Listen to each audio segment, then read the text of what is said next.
ஓம் சுக்லாம்பரதரம் விஷ்ணும் சசிவர்ணம் சதுர்புஜம் பிரசன்னவதனம் தியாயேத் சர்வவிக்னோபசாந்தயே.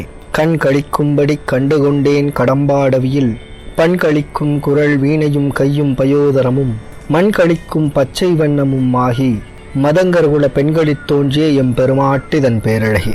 அழகுக்கு ஒருவரும் ஒவ்வாத வள்ளி அருமறைகள் பழகிச் சிவந்த பதாம்புயத்தாலான அன்னை பராசக்தியினுடைய திருவடிகளை என் மனதில் இருத்தி அவள் திருவருள் சங்கல்பத்தினால் இங்கே கூடியுள்ள உங்கள் ஒவ்வொருவரையும் வாழ்த்தி வணங்கி இந்த அபிராமி அந்தாதி தொடர் சொற்பொழிவினுடைய 10ஆம் நாளான இன்று இந்த அனுபவத்தில் அபிராமவள்ளி என்பது பற்றி பேசுவதற்கு மேற்கொள்கிறேன்.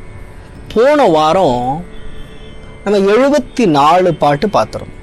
இந்த 74வது பாட்டில் யாரெல்லாம் போய் அம்பாளை வழிபடுறாங்க, அப்படி வழிபடக்கூடியவர்களுக்கு என்ன கிடைக்கும் அப்படிங்கிறத பற்றி பார்த்துருந்தோம். நயனங்கள் மூன்றுடை நாதன் யாரெல்லாம் வழிபடுறாங்க ஒரு பெரிய லிஸ்டே போடுறாங்க. நயனங்கள் மூன்றுடை நாதன், 3 கண் உடைய பெருமான் உக்கண்ணன் சிவபெருமான். வேதம் 4 வேதமும் போய் அம்பாளை வழிபடுறது. நாராயணன் போய் வழிபடுறான். அயன்கிறது பிரம்மன் போய் வழிபடுறான். இவங்கெல்லாம் வழிபடக்கூடிய அந்த பராசக்தியினுடைய திருவடியை வழிபடக்கூடியவர்கள் பாவையர் ஆடவும் பாடவும் பொன் சயனம் பொருந்து தமணிய காவினில் தங்குவரே. அதாவது இவங்கெல்லாம் வழிபடக்கூடிய அம்பாளை வழிபடக்கூடியவர்கள் ரம்பா திலோத்தமா ஊர்வசி இவங்கெல்லாம் நர்த்தனம் ஆடக்கூடிய, கந்தர்வர்கள் எல்லாம் இசை வாசிக்கக்கூடிய பொன்னாலான ஒரு சிம்மாசனத்துல கற்பக மரங்கள் சூழ்ந்த ஒரு காட்டுக்கு நடுவுல தங்கக்கூடிய பாக்கியத்தை பெறுவார்கள் அப்படின்னு. இது மாதிரி நம்ம ஆல்ரெடி பல பாட்டுகள் பார்த்துட்டு வந்தோம். வையம் துரகம் மதகரி மாமகுடம் சிவிகை பெய்யும் கனகம், இந்த பாட்டெல்லாம் பார்த்தோம். இந்த இடத்துல மகாபாரதத்திலிருந்து ஒரு கதை. மகாபாரதத்துல நகுஷன் அப்படின்னு ஒரு ராஜா. இந்த நகுஷன் இந்த கௌரவர்கள்லாம் வரத்துக்கு ரொம்ப காலம் முன்னாடி வாழ்ந்தவன். உங்களுடைய முன்னோர்கள்ல ஒருத்தன் தான் நகுஷன். இந்த நகுஷன் ரொம்ப நல்ல ராஜா. மக்களை ரொம்ப சீரா ஆட்சி செஞ்சான். மக்களை ரொம்ப பத்திரமா பார்த்துக்கிட்டான். எந்த போர் பிரச்சனைகளும் கிடையாது. அவன் நாடு ரொம்ப சுபிக்ஷமா இருந்தது. எப்பவுமே நம்ம கிட்ட சுபிக்ஷமா இருந்ததுனா தான் ஒரு விழாவையோ அல்லது ஒரு வீட்டில் நடக்கக்கூடிய பண்டிகையோ ஒரு மனசு செய்ய முடியும். இல்லைன்னா ஏதோ ஒன்று, இந்த தடவை அப்பா ஒரு வழியா தீபாவளி போச்சு, அப்பாடா நவராத்திரி முடிஞ்சிச்சு அப்படின்னு ஒரு விழா கொண்டாடப்படாது.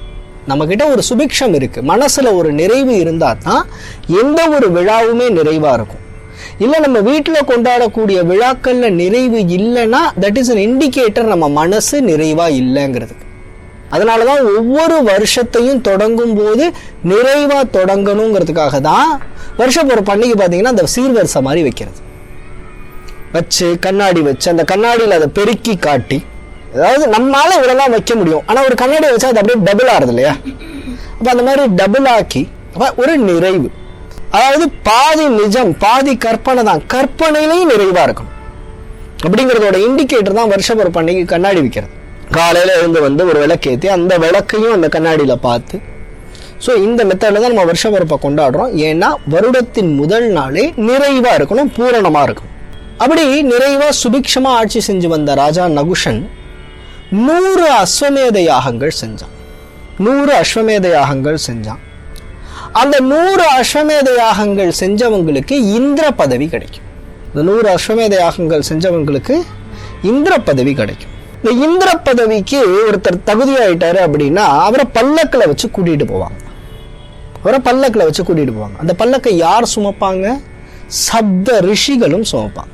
7 ரிஷிகள், அத்ரி, புருகு, புலக, புலஸ்திய, இந்த ரிஷிகள் எல்லாம் சுமப்பாங்க.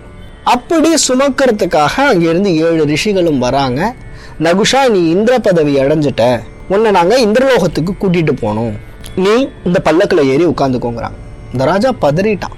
சார், நீங்கெல்லாம் நான் மதிக்கக்கூடிய மிகப்பெரிய ரிஷிகள், உங்க பல்லக்கில் ஏறி நீங்க என்ன தோல்ல சுமந்து போறதா அப்படின்னா அந்த ரிஷிகள் சொன்னாங்க, இல்லப்பா இதுதான் சம்பிரதாயம், இதுதான் மரபு, அதனால எங்களுக்கு இது பாக்கியம்.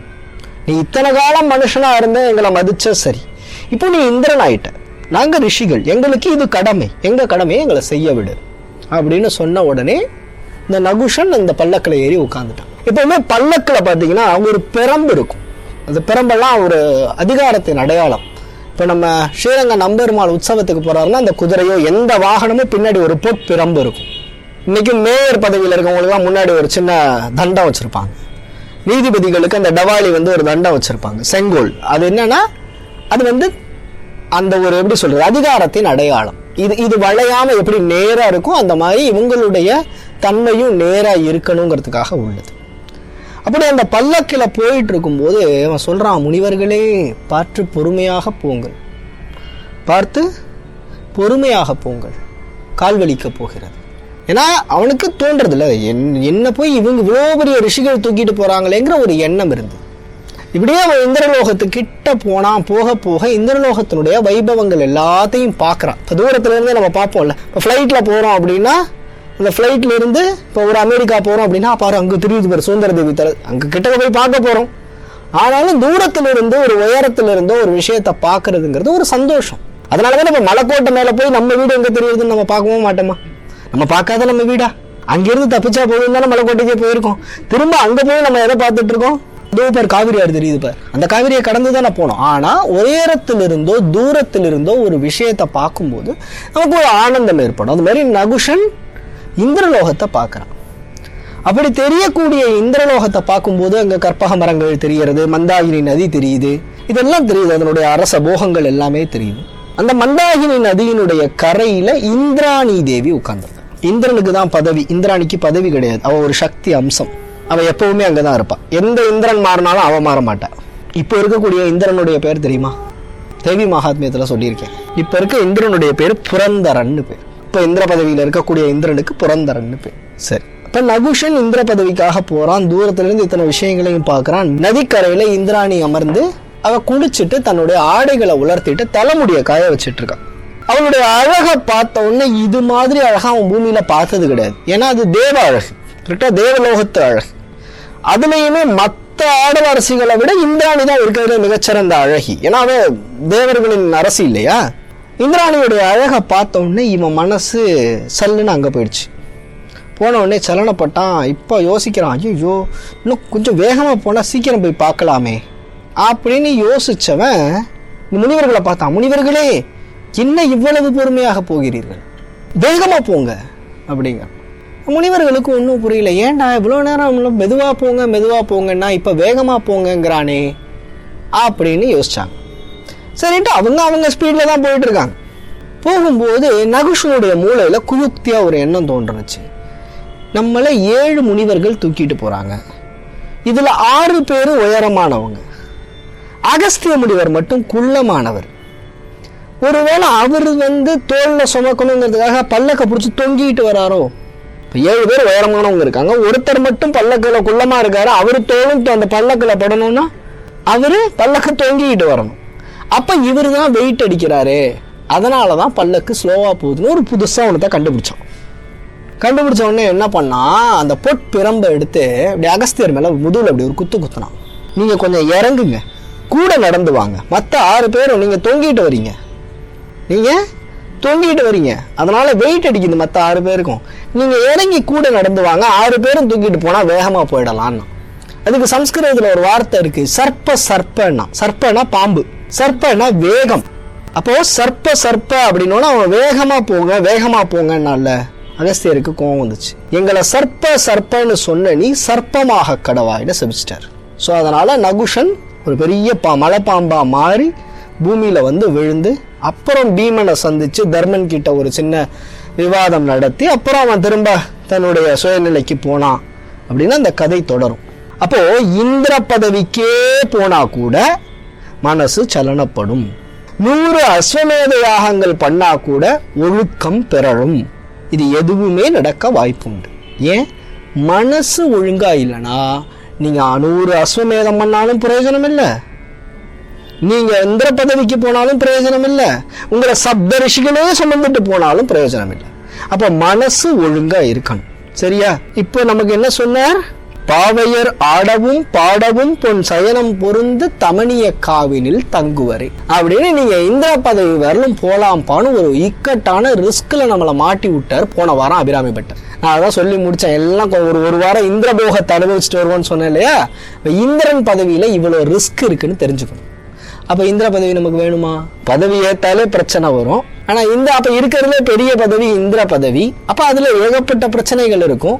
அப்போ அது வேண்டாம் அப்படிங்கிற அந்த மனநிலைக்கு நம்ம வந்தா தான் அடுத்த பாட்டை தொடங்கணும். ஏன்னா இத்தனை நேரம் என்ன சொன்னார், அவங்க அமராவதி ஆளுகைக்கு, அமராவதி லோகம் அவங்களுடைய ஆளுகைக்கு உட்படும், அவங்களுக்கு வையம் துரகம் எல்லாம் கிடைக்கும், பூமியில சிறப்பா இருக்கலாம், வானவெளியில போலாம், அழியா அரசும் செல்லும் தவமெழியும் சிவலோகமும் சித்திக்குமே எல்லாம் சொல்லிட்டு வந்தார். ஆனா இங்க கொண்டு கரெக்டா முடிச்சிட்டார். எப்ப இந்த அம்பாளுடைய திருவடியை வழிபட்டவங்க இந்திர பதவிக்கு போவாங்க, இந்திர போகத்துக்கு போவாங்க. ஆனா இந்திர போகம் மட்டம்னு முடிவு பண்ணாதான் அடுத்தது புரியும். அதுக்குதான் இந்த கதையை சொன்னேன். தங்குவர் கற்பக தாருவின் நீழலில் தாயரின்றி மங்குவர் மண்ணில் வழுவா பிறவியை மால்வரையும் பொங்கு உவர் ஆழியும் ஈரேழ் புவனமும் பூத்த உந்தி கொங்கிவர் பூங்குழலால் திருமேனி குறித்தவரே. இதுதான் அடுத்த பாட்டு, இன்னைக்கான ஆரம்ப பாட்டு. பாம்பால வழிபடுறவங்க இந்த இடத்துல போய் தங்குவாங்க அப்படின்னு முடிச்சிட்டாரு. தங்குறதுனா என்ன? நீங்க வீட்டுல தங்கி இருக்கீங்களா, வசிச்சுட்டு இருக்கீங்களா? தங்குறதுனாலே அது டெம்பரரின்னு புரிஞ்சுக்கணும். அப்ப இந்திர போகமும் டெம்பரவரி தான். அப்ப நிலையானது அதுக்கு மேல எங்கேயோ இருக்கு. இந்திர போகமே டெம்பரரினா நம்முடைய இந்த வாழ்க்கை என்ன? சோ தங்குவர் கற்பகத்தாருவின் நீழலில், அதாவது அம்பாளை நோக்கி போய்கிட்டு இருக்கக்கூடிய இந்த பயணத்துல ரெஸ்ட் எடுக்கணும்னா இந்திர பதவியில ரெஸ்ட் எடுத்துக்கலாம். இப்ப நான் இங்க இருந்து ஒரு லாங் ஜேர்னி போறேன், நடுவில் ஒரு டீ கடையில் எடுத்து டீ குடிக்கிறோம்னு வச்சுக்கோங்களேன், அந்த மாதிரி இந்திர பதவியில இருந்திருக்கலாம். தங்குவர் கற்பகத்தாருவின் நீழலில் தாயரின்றி மங்குவர். அவங்களுக்கு இன்னொரு தடவை பிறப்பு கிடையாது, இன்னொரு அம்மா கிடையாது. ஏன் அம்மா கிடையாதுன்னு சொல்றார்? இந்திரனுக்கு அம்மா உண்டா கிடையாதா? இந்திரனுக்கு அம்மா உண்டா கிடையாதா? இந்திரனுக்கு அம்மா உண்டு. அவளுக்கு பேர் அதித்தி. அதித்தியுடைய புத்திரர்கள் தான் தேவர்கள். அதித்தியோட சக்களத்தி ஒருத்தி இருக்கா, தித்தின்னு பேரு. அந்த தித்தியினுடைய பிள்ளைகள் தான் அசுரர்கள். காஷ்யப முனிவருக்கு 2 மனைவிகள், திதி அதித்தி. இதுல தித்தியினுடைய பிள்ளைகள் அசுரர்களான தைத்தியர்கள், அதித்தியினுடைய பிள்ளைகளான தேவர்கள் ஆதித்யர்கள். ஆதித்யன்னு சொல்றோம்ல, அதித்தியோட பிள்ளைகளுக்கு தான் ஆதித்யன்னு பேரு. சூரியன் ஒன் ஆஃப் த ஆதித்யன். மற்றபடி எல்லா தேவர்களுக்கும் ஆதித்யங்கிற பட்டம் உண்டு, ஏன்னா அதித்தியினுடைய பிள்ளைகள். அப்போ தேவர்களுக்கும் அம்மா இருக்காளா? ஒரு அம்மா இருக்காளா? அதித்தின்னு ஒருத்தி இருக்கா, அவங்கள பெத்த எடுத்தவ. அது மாதிரி கருடனுக்கு அம்மா இருக்கா, நாகர்களுக்கு அம்மா இருக்கா. கர்தம பிரஜாபதி எல்லா மிருகங்களுக்கும் ஜீவராசிகளுக்கும் ஒரு வயத்துல ஒவ்வொரு ஸ்திரீ கிட்ட இருந்து ஒரு விஷயங்களை உற்பத்தி பண்ணி எல்லா ஜீவராசிகளையும் உழவ விட்டார் அப்படிங்கிறது நம்மளுடைய படைப்பு கொள்கை. அப்போ தேவர்களுக்கு கூட அம்மா உண்டு.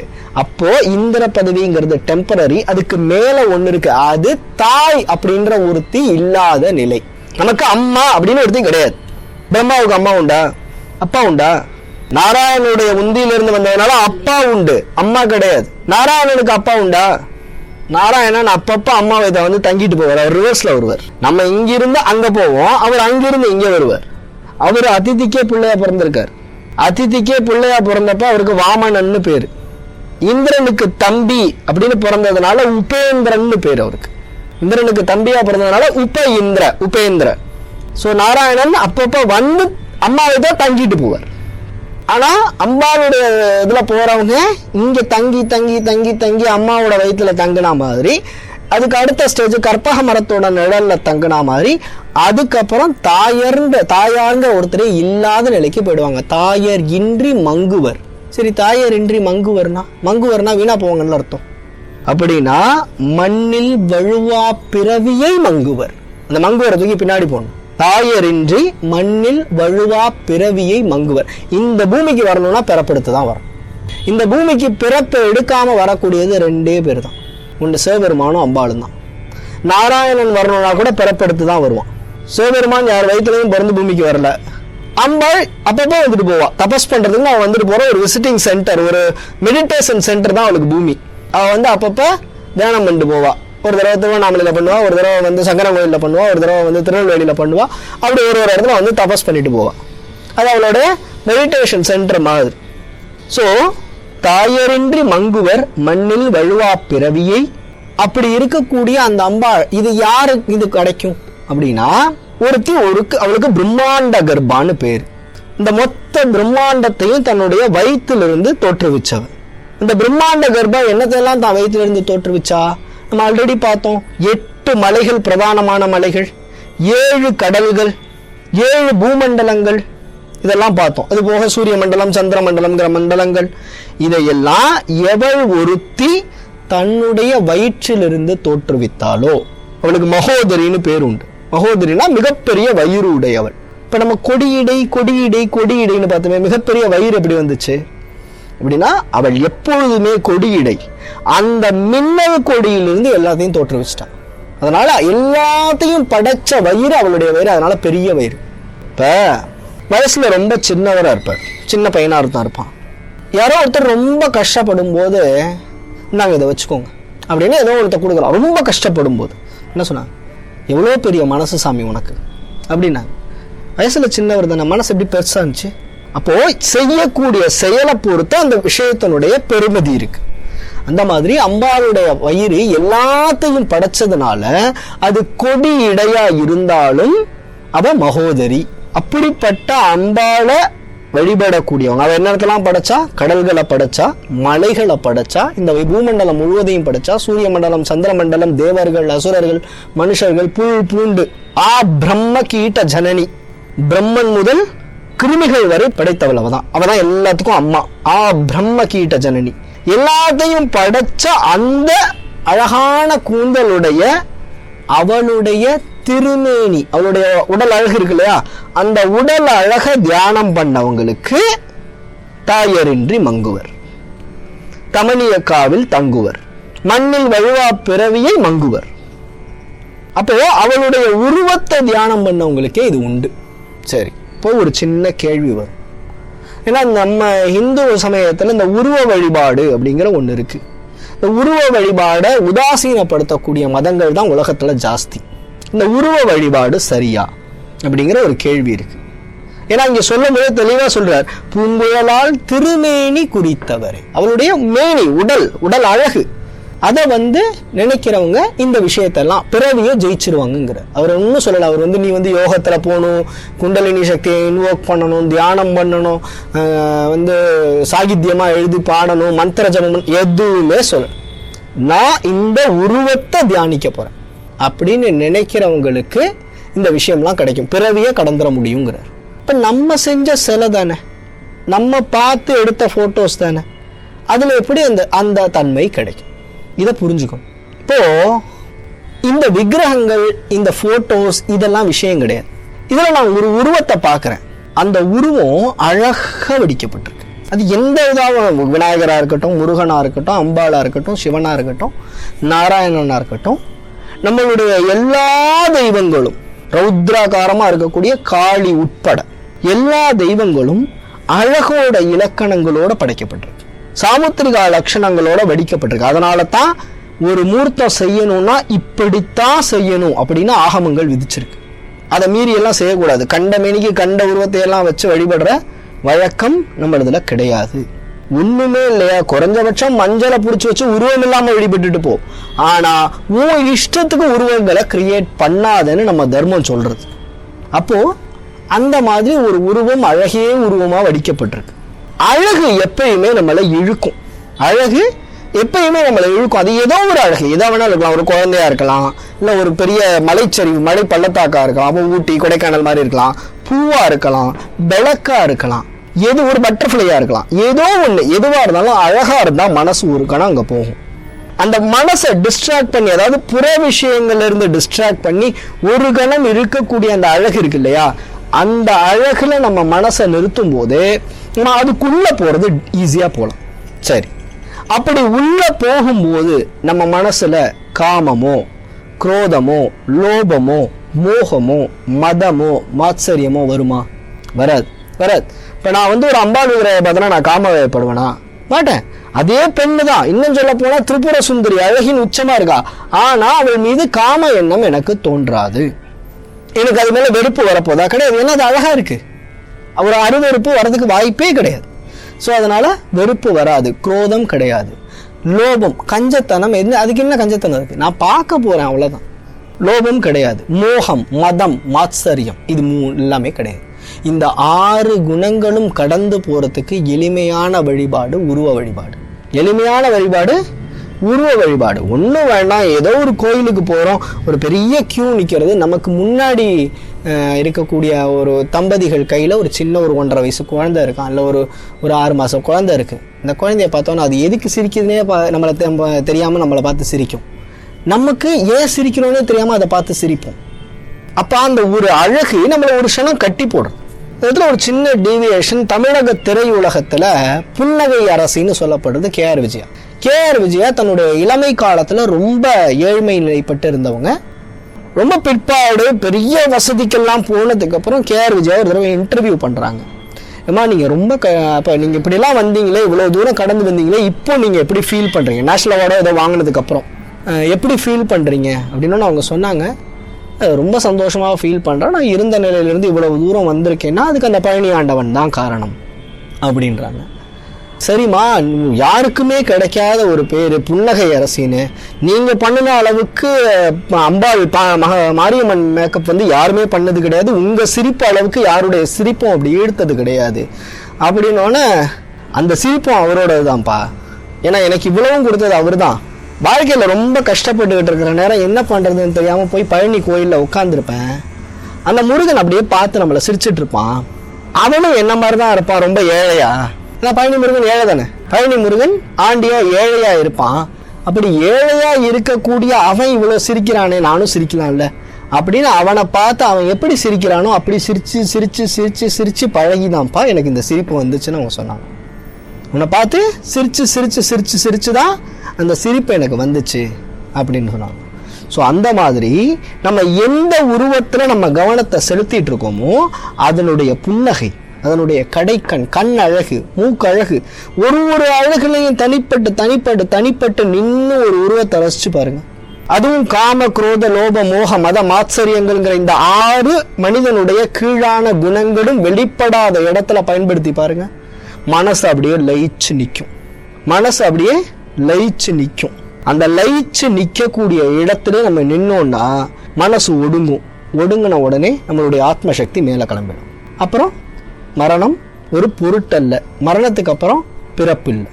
இன்னைக்கு நம்ம என்ன, ஒரு சின்ன டீவியேஷன் இதில், இன்னைக்கு நம்ம என்ன பண்ணுறோம்னா, எங்கேயாவது ஒரு கல்யாணத்துக்கு போவோம், இல்லை ஏதாவது ஒரு நியூ இயர் டிசம்பர் மாதத்தில் ஏதாவது ஒரு கடைக்கு போவோம், உடனே இவ்வளோ பெருசு ஒரு கேலண்டர் மாதிரி ஒன்று கொடுப்பான். இல்லை ஏதாவது ஒரு கல்யாணத்துக்கு போகிறோன்னா மணமக்களுக்கு வாழ்த்து போட்டு ஒரு சாக்லேட்டோ ஸ்டாப்லர் பண்ணி ஒரு கார்டு கொடுப்பாங்க. அதில் ஒரு முருகன் படமோ ஒரு பிள்ளையார் படமோ ஏதோ ஒன்று இருக்கும். அதையும் கொண்டு வந்து பூஜை ரூமில் வச்சுருப்போம். எதுக்கு வச்சுருக்கோன்னே தெரியாமல் ஒரு 200 ஃபோட்டோ, அங்கே அவன் கொடுத்தது, இங்கே இவன் கொடுத்தது, இது கேலண்டரில் வந்தது, இது அங்கேருந்து வந்தது, இது இங்கேருந்து வந்தது. இப்படி வச்சா கடவுள் படங்கள் நிறைந்த ஒரு குப்பை தொட்டியாகத்தான் உங்கள் பூஜை அறை இருக்கும். இப்போ எல்லாத்தையும் தூக்கி ஒரு டப்பாவில் போடுங்க, எப்படி இருக்கும்? அது குப்பை தொட்டி மாதிரி தானே இருக்கும். அது மாதிரி ஒரு பூஜை அறை இருக்கக்கூடாது. உங்களோட இஷ்ட தேவதை எதுவோ அதை நேராக வச்சுக்கோங்க, அதில் மட்டும் கவனத்தை செலுத்து. இப்படி கண்ட படங்கள் குட்டி குட்டி குட்டி குட்டி அந்த மேகசின்ல இந்த இது அடுத்த கொடுமை, இது அதையும் தாண்டி போயிடுச்சு. இந்த மாசம் வரக்கூடிய பக்தி பத்திரிகைகள்ல பார்த்தீங்கன்னா யந்திரம்லாம் வேற கொடுத்துட்றான். இது அந்த யந்திரம், இது குபேரர் யந்திரம், இது தட்சிணாமூர்த்தி யந்திரம், இது தட்சிணாமூர்த்தி லெஃப்ட் சைடு பார்க்கும்போது உள்ள யந்திரம், இது தட்சிணாமூர்த்தி ரைட் சைடு பார்க்க முடியும் உள்ள யந்திரங்கிற வரலும் போயிட்டு இருக்கான். ஸோ இந்த மாதிரி குட்டி குட்டி குட்டி குட்டி குட்டி குட்டியா சேர்த்து வச்சுக்கணுங்கிற எந்த கட்டாயமும் கிடையாது. அந்த மாதிரி ஒரு விஷயம் நம்ம கொடுக்கப்படுதா, வேண்டான்னு தவிர்க்க பாருங்க. அப்படி இல்லையா, கவலையே படாம டிஸ்போஸ் பண்ணிடுங்க, குப்பை தொட்டிலே போடுங்க, எந்த தப்பும் கிடையாது. நான் இதெல்லாம் சேர்த்து நம்ம பூஜை ரூம்ல குப்பை தொட்டி ஆக்கிறத விட குப்பை தொட்டியில போட்டோம்னா அது எங்கேயோ போயிடும். அது பேப்பரா திரும்ப மாறிடும். அது பேப்பரா திரும்ப மாறிடும். இது கொஞ்சம் மனசு வலிக்கக்கூடிய விஷயம்தான். ஆனா மனசு ஒழுங்காகணும்னா கொஞ்சம் வலிக்கணும். மனசு ஒழுங்காகணும்னா கொஞ்சம் வலிக்கணும். அதனால இந்த குட்டி குட்டி குட்டி குட்டி குட்டியா நிறைய படங்களை சேர்த்து வைக்கிறதுக்கு பதிலாக உங்களுக்கு அசார்ட்டடா இருக்கக்கூடிய ஒரு 4-5 படத்தை வச்சுக்கோங்க.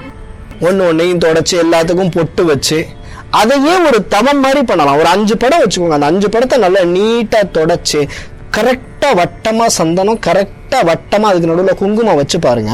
நீங்கள் 1 மணி நேரம் வைங்க, அது ஒரு தியானம் மாதிரி இருக்கும். ஆனா 500 படம் வச்சுக்கிட்டு எல்லாத்துக்கும் ஒரு போட்டா வேகமா ஏதோ போஸ்ட் ஆபீஸ்ல சீல் குத்துற மாதிரி குத்திக்கிட்டு இருந்தோம்னா அது ஒரு தியானம் கிடையாது. ஐயோ இன்னும் முடிய மாட்டேங்குது, இதெல்லாம் என்ன பண்றதுன்னு தெரியலையேங்கிற ஒரு சலிப்பு ஏற்படும். ஆன்மீகம் சலிப்புக்கான இடம் அல்ல, ரசிப்புக்கான இடம். உலகத்துல மற்ற மதங்கள் எல்லாம் ரசிக்க சொல்லல கடவுளை. இந்து தர்மம் சனாதன தர்மம் மட்டும்தான் ரசிச்சு ரசிச்சு உருகி உருகி அழு அப்படின்னு சொல்லியிருக்கு. ஆழ்வார்கள் நாயன்மார்கள் பாடினது எல்லாமே ரசிச்சு ரசிச்சு ரசிச்சு ரசிச்சு பாடியிருக்காங்க. கண்ணை தனியா பாடியிருக்காங்க. கண்ணினையும் அரவிந்த மடியும் அகுது அப்படின்னு தனித்தனியா ரசிச்சு பாடியிருக்காங்க. செய்யவாய் ஐயோ என்னை சிந்தை கவர்ந்தவை வெறும் வாயை மட்டும் பாடியிருக்காங்க, வெறும் ஆடையை மட்டும் பாடிருக்காங்க, வெறும் பாதத்தை மட்டும் பாடியிருக்காங்க, பாதத்தில் இருக்கிற நகத்தை மட்டும் பாடியிருக்காங்க. அப்போ அப்படி ரசிச்சு ரசிச்சு ரசிச்சு ரசிச்சு பண்ணணும்னா அது 1-2 மூர்த்தங்களை நம்ம வீட்டுல வச்சிருந்தாதான் சாத்தியம். ஆனா முன்ன ஒரு காலத்துலலாம் அப்படிதான் இருந்தது. இன்னைக்கு பிரிண்ட் மீடியா ஜாஸ்தி ஆனதுனால இஷ்டத்துக்கு பிரிண்ட் போட்டு இஷ்டத்துக்கு வச்சுக்கணும். இது ஒரு மாற வேண்டிய பழக்கம். எப்படி சிறுதெய்வ வழிபாடு குறையணும்னு சொன்னோம், அது மாதிரி ஒவ்வொரு பூஜை ரூமுமே அதுக்குண்டான டிவினிட்டியோட இருக்கணும், அதுக்குண்டான சுத்தம் கிளன்லினஸோட இருக்கணும். அது ரொம்ப முக்கியம். ஒரு காஞ்ச துளசி, ஒரு 4 ஊதுபத்தி குச்சி, ஒரு ஓரமா மடிச்சு வச்ச 10 கோயிலோட குங்கும விபூதி, இதெல்லாம் இருக்கிறது ஒரு நல்ல பூஜை அறை அல்ல, ஒரு நல்ல பூஜை அறை அல்ல. ஏன்னா நம்ம போன வாரமே பார்த்தோம், அம்பாள் ஒரு இடத்துல வந்து தங்கணும்னா அந்த இடம் முதல்ல எப்படி இருக்கணும்? சுத்தமா இருக்கணும். அந்த இடம் நீட்டா விளக்கப்பட்டிருக்கணும், துடைக்கப்பட்டிருக்கணும், குப்பைகள் இல்லாமல் நீக்கப்பட்டிருக்கணும், அது மெழுகி இல்லைன்னா தண்ணி தெளிச்சு ஒரு கோலம் போடப்பட்டிருக்கணும். அது ஒரு அழகான இடமா இருக்கணும், பசுமையா இருக்கணும். காஞ்ச மாயெல்லாம் ஒரு 6 மாசத்துக்கு தொங்கும்னா அது பசுமையான நல்ல இடம் இல்லை. அதுக்கு அந்த காஞ்ச மாயெல்லாம் எடுத்துட்டு வெறுமனே இருக்கலாம். ஆனா இதை நிறைய பேரு ஒரு விஷயத்தை செய்யறதுக்கு எடுத்துக்கக்கூடிய பிரயத்தனத்தை அந்த இடத்த திரும்ப சரி பண்றதுல எடுத்துக்கிறது இல்லை. இது மிகப்பெரிய தவறு. இது ஒரு மிகப்பெரிய தவறு. சரி, அடுத்து வரும். ஸோ இப்படிப்பட்ட அம்பாளுடைய திருமேனியை நினைச்சவங்களுக்கு இது கிடைக்கும். ஏன்னா ஹிந்து தர்மம் மட்டும்தான் திருமேனியை வழிபடு, உருவத்தை வழிபடுன்னு சொல்லுது. உருவத்தோட நிறுத்திடுச்சா? அது தப்பு. அது உருவத்தோட நிறுத்தல.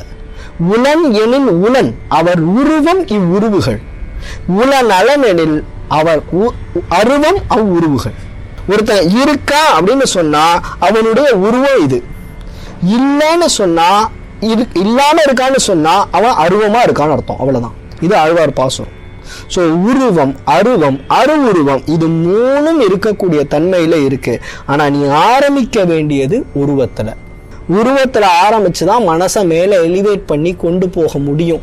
உருவம் இல்லாத ஒரு நிலைய தத்துவமா நம்மால உள்ள கொண்டு வர முடியாது. இதெல்லாம் எக்ஸ்பெரிமெண்டாவே பல மதங்கள் பண்ணிடுச்சு.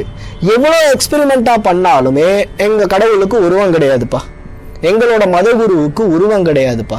சரி, சந்தோஷம். உங்க கடவுளுக்கு என்ன தன்மை இருக்கு? எங்கும் வியாபித்து இருக்கிறவர் தானே. ஏன் ஒரு திசையை பார்த்து வழிபடுற? ஏன் ஒரு கட்டிடத்தை பார்த்து வழிபடுற? அப்ப அவங்களுக்கும் ஒரு அடையாளம் தேவைப்படுது, அவங்களுக்கும் ஒரு சிம்பல் தேவைப்படுறது. அந்த சிம்பலுக்கு தான் நம்ம சம்ஸ்கிருதத்துல பேர் கொடுத்துருக்கோம் லிங்கம். லிங்கம்னா அடையாளம்னு அர்த்தம். சிவபெருமானுக்கு அடையாளம் லிங்கம்னா அடையாளம். ஸோ இதுதான் உருவ வழிபாட்டுல தொடங்கணும். அடுத்தது குறித்தேன் மனத்தில் நின் கோலமெல்லாம். இப்ப சொல்றார், முதல்ல திருமேனிய வழிபடுன்னு சொன்னார்.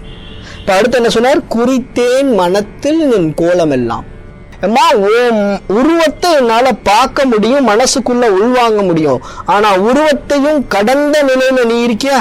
அடியேன் உன்னை அறியும் அறிவு தந்தாய் அப்படின்னு முன்னாடி பாட்டுல வந்தது இல்லையா?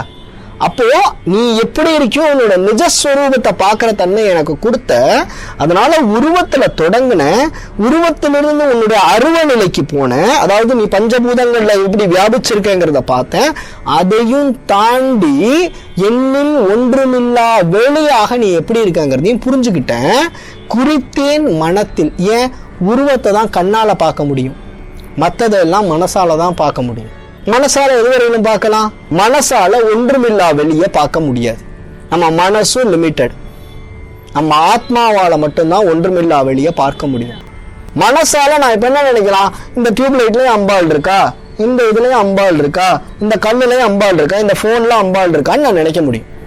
இதெல்லாம் மனசால நினைக்கிறது. எல்லா இடத்துலயும் அம்பாள் இருக்காங்கிறது என் மனசுக்கு நான் ஒரு ட்ரைனிங் கொடுக்கலாம். என் மனசுல நான் ஒரு ட்ரைனிங் கொடுத்து என் மனசை பழிக்கலாம், எல்லாத்துலேயும் அம்பாள் இருக்கா, எல்லா ஜீவராசிலையும் அம்பாள் இருக்கா அப்படின்னு நான் ட்ரெயின் பண்ணி எல்லாத்துலேயும் அம்பாளை பார்க்கறதுக்கு என் மனசை நான் பழக்க முடியும். என் மனசால் இவ்வளோ தூரம் தான் போக முடியும். இப்போ யோசிச்சு பாருங்க, நம்முடைய பூமி, சூரிய மண்டலம், இந்த மொத்த பால்வழி மண்டலம், இந்த பால்வழி மண்டலத்துக்கு பக்கத்தில் இருக்கக்கூடிய கேலக்ஸி இருக்கு இல்லையா, இந்த பக்கத்தில் இருக்கக்கூடிய கேலக்ஸியை நம்ம போய் ரீச் பண்ணணும் அப்படின்னா 400 மில்லியன் வருஷம் ஒளியினுடைய வேகத்தில் போகணும். அவ்வளோ தூரத்தில் இருக்கு. இது மாதிரி மொத்தம் நம்முடைய ஒரு நிலையக்கேன்னு சொல்லுவாங்க நம்ம பால்வழி மண்டல தொகுப்பு. அந்த பால்வழி மண்டல தொகுப்புல நம்ம இருக்கக்கூடியது வெர்கோ அப்படிங்கிற ஒரு கிளையில இருக்கும். இந்த வெர்கோ கிளையில மட்டுமே 120 பில்லியன் கேலக்சிகள் இருக்கு. இது மாதிரி 12 கிளை இருக்குன்னு எஸ்டிமேட் பண்ணியிருக்காங்க. அதனாலதான் அதை வந்து ராசி மண்டலங்களுடைய பேர்ல சொல்றாங்க. இல்ல வெர்கோங்கிறது ராசி மண்டலம் தான். அப்போ இந்த 12 கிளைகளையும் தாண்டி ஒரு பிரம்மாண்டம் முடியும் அப்படின்னு சொல்லி அடுத்த பிரம்மாண்டம் ஸ்டார்ட் ஆயிடும். அதனால விண்வெளி எக்ஸ்பேண்ட் ஆகிட்டே போயிட்டு இருக்குன்னு சொல்றாங்க. இப்போ சொல்லுங்க, விஞ்ஞானத்திலேயோ மனசுலையோ விண்வெளி விரிஞ்சு போயிட்டு இருக்கிறத காம்ப்ரிஹெண்ட் பண்ண முடியுமா? நம்மளால அதிகபட்சம் என்ன யோசிக்க முடியும்? தெரியக்கூடிய வானம், நட்சத்திரங்கள், இவ்வளவுதான் நம்மளால யோசிக்க முடியும். இதுக்கு வெளியில எப்படி இருக்கு, அங்க என்ன விதமான விஷயங்கள் இருக்கு, இதை எதையுமே நம்ம மனசால கூட புரிஞ்சுக்க முடியாது. அது மனம் கடந்த வெளி. வாக்கு மனமும் எல்லா மனோலையும் தேக்கிய என்றன் சிந்தை தெளிவித்து அப்படின்னு ஔவையார் வந்து விநாயகர் பாடுறா. அந்த மாதிரி வாக்கு மனம் கடந்த நிலையில இருக்கக்கூடிய உன்னுடைய கோலத்தையும் குறிப்பால் உணர்ந்து கொண்டேன். என் மனசுக்கு இதுக்கு மேல போக முடியாது, இதுக்கு மேல போக முடியாது. அதாவது பிரம்மத்தை பத்தி தெரிஞ்சுக்க முடியுமா அப்படின்னு உபனிஷதூரத்துல ஒரு கேள்வி கேட்கறது. பிரம்மத்தை தெரிந்து கொள்ள முடியுமா? பிரம்மத்தை தெரிந்து கொள்ள முடியாது என்பதை தெரிந்து கொள்ள முடியும். பிரம்மத்தை தெரிந்து கொள்ள முடியாது என்பதை தெரிந்து கொள்ள முடியும். இவ்வளவுதான் உன்னால அதிகபட்சமா பிரம்மத்தை தெரிஞ்சுக்க முடியும் அப்படின்னு உபனிஷத் சொல்றது. அந்த மாதிரி குறித்தேன் மனத்தில் நின் கோலம் எல்லாம் அப்படின்னா உருவநிலை, அருவநிலை, அதனையும் கடந்த தடத்த நிலை, இந்த எல்லா நிலையையும் என் மனசுல குறிச்சுக்கிட்டேன். நின் குறிப்பறிந்து மறித்தேன். ஏமா எனக்கு இதெல்லாம் இயல்புல புரியாது, நீ சூசகமா ஏதோ ஒன்று சொல்ற, ஏன்னா நமக்கே புரியாது. திடீர்னு எங்கிருந்து எனக்கு இந்த சிந்தனை வந்துச்சு அப்படின்னு யோசிச்சுட்டு இருப்போம். அந்த மாதிரி எங்கிருந்தோ ஒரு சிந்தனை கொடுக்கப்படுது. அது யார் கொடுத்தா, எங்கிருந்து கொடுக்கப்பட்டது? அம்பாளுடைய திருமேனியிலிருந்து கிடைச்சிச்சா, இல்ல அம்பாளுடைய வந்து பிரகிருதி நிலையிலிருந்து கிடைச்சிச்சா, இல்ல அம்பாள் எங்கேயோ ஒரு காலு சுப்ரீம் பராசக்தியா அங்கிருந்தே நமக்கு செய்தி வந்துச்சா? தெரியாது. ஆனா எங்கிருந்தோ ஒரு குறிப்பு கிடைச்சது. என்ன குறிப்பு கிடைச்சது? அபிராமி பட்டருக்கு எப்பா நீ சாவ போறன்னு குறிப்பு கிடைச்சிச்சு. அடுத்த வரையில அபிராமி பட்டர் இறந்துட்டார். மறித்தேன் மரளி வருகின்ற நேர் வழி. மறித்தேன் பாஸ்டன்ஸ்ல இருக்கு, மறிப்பேன்னு இல்ல, மறித்தேன் மரளி வருகின்ற நேர் வழி. வண்டு கிண்டி வெறித்தேன் அவள் கொன்றை வேணி பிரான் ஒரு கூற்றை மெய்யில் பறித்தே குடிபுகுதும் பஞ்சபான பைரவியே.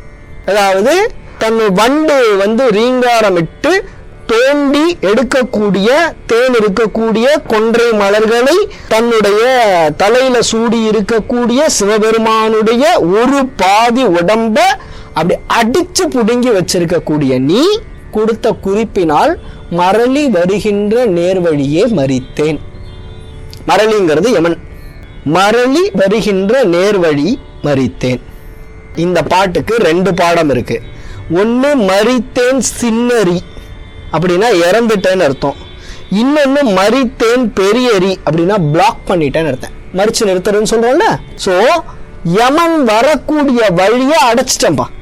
சரி, இதுக்கு முன்னாடிலாம் என்ன சொன்னார்? அம்மா யமன் ஓடி வருவான், நீயும் ஓடி வரணும், நானும் ஓடி வருவேன், நீ அப்ப சொல்லணும் எப்போ பயப்படாத நம்மால் தான் அப்படின்னு சொல்லணும்னார்.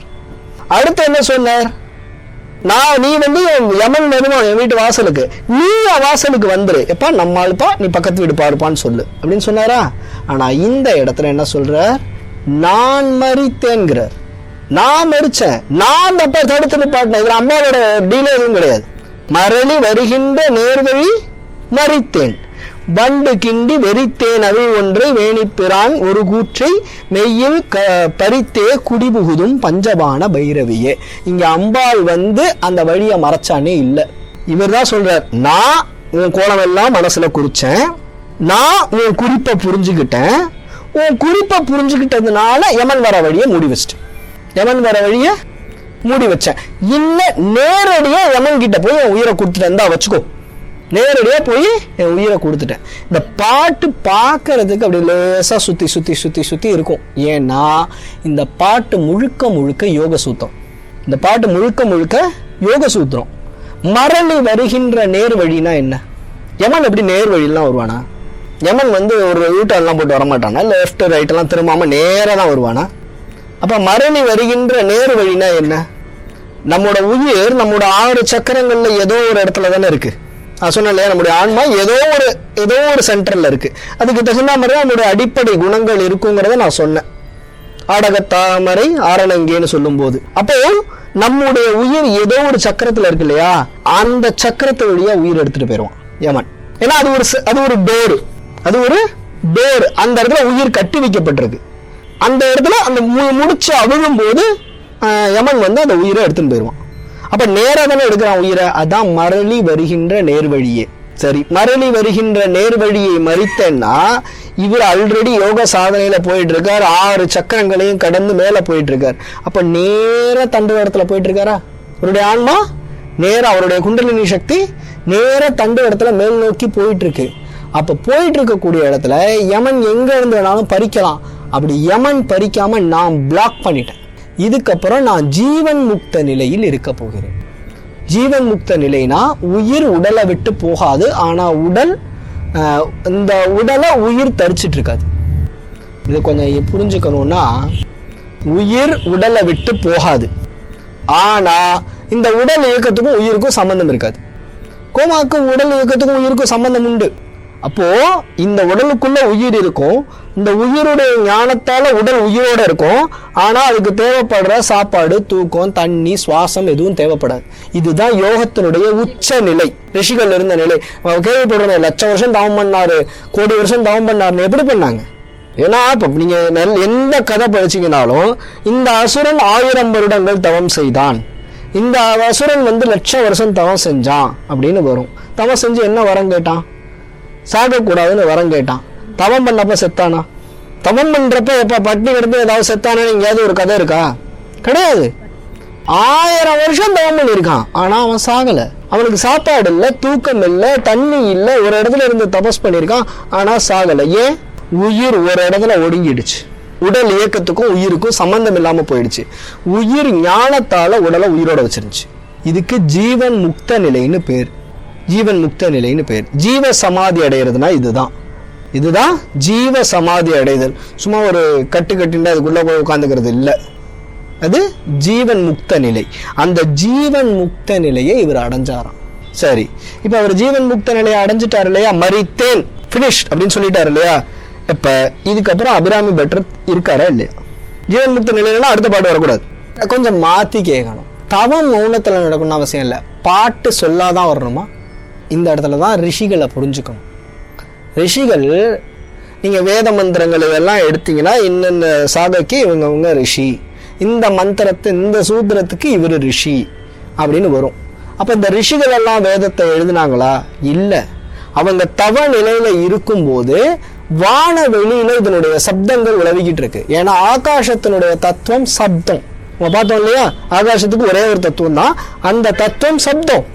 அப்படி சப்த நிலையில இருக்கக்கூடிய ஆகாசத்துல இந்த மந்திரங்களை அவங்க கிரகிச்சாங்க, கிரகிச்சு வெளியில சொன்னாங்க.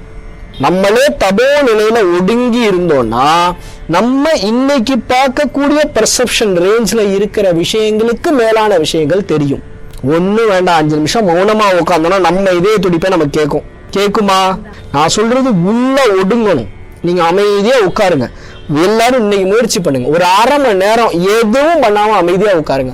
முதல்ல உங்க மூச்சு காத்து உங்களுக்கு கேட்க ஆரம்பிக்கும், அப்புறம் உங்க இதய துடிப்பு உங்களுக்கு கேட்க ஆரம்பிக்கும், உங்க உள்ளுறுப்புகளோட அசைவு கேட்க ஆரம்பிக்கும். சுத்தி தூரத்துல கேட்கக்கூடிய ஒரு நாயோட குறைப்பு கேட்கும், எங்கேயோ அடிக்கிற ஹாரன் கேட்கும். இதெல்லாம் இத்தனை நாள் நம்ம காதுக்குள்ளே போல. ஆனா அமைதியா ஒடுங்கும் போது வெளியில இருக்கிற பல விஷயங்களை கிரகிக்க முடியுறதா? நம்ம வீட்டு clock tick tick tick tick நகர்றது கேட்கும், எங்கேயோ 3 வீடு தண்டி பைப்பு திறக்கிற சத்தம் கேட்கும். இப்ப இதே நிலையை இன்னும் ஷார்பன் பண்ணிட்டே போங்க. மனசு ஷார்ப்பாக பூமி சுத்துற சத்தம் கேட்கும், சூரியனுடைய அசைவு கேட்கும், பால்வெளி மண்டலம் இயங்குற சத்தம் கேட்கும்.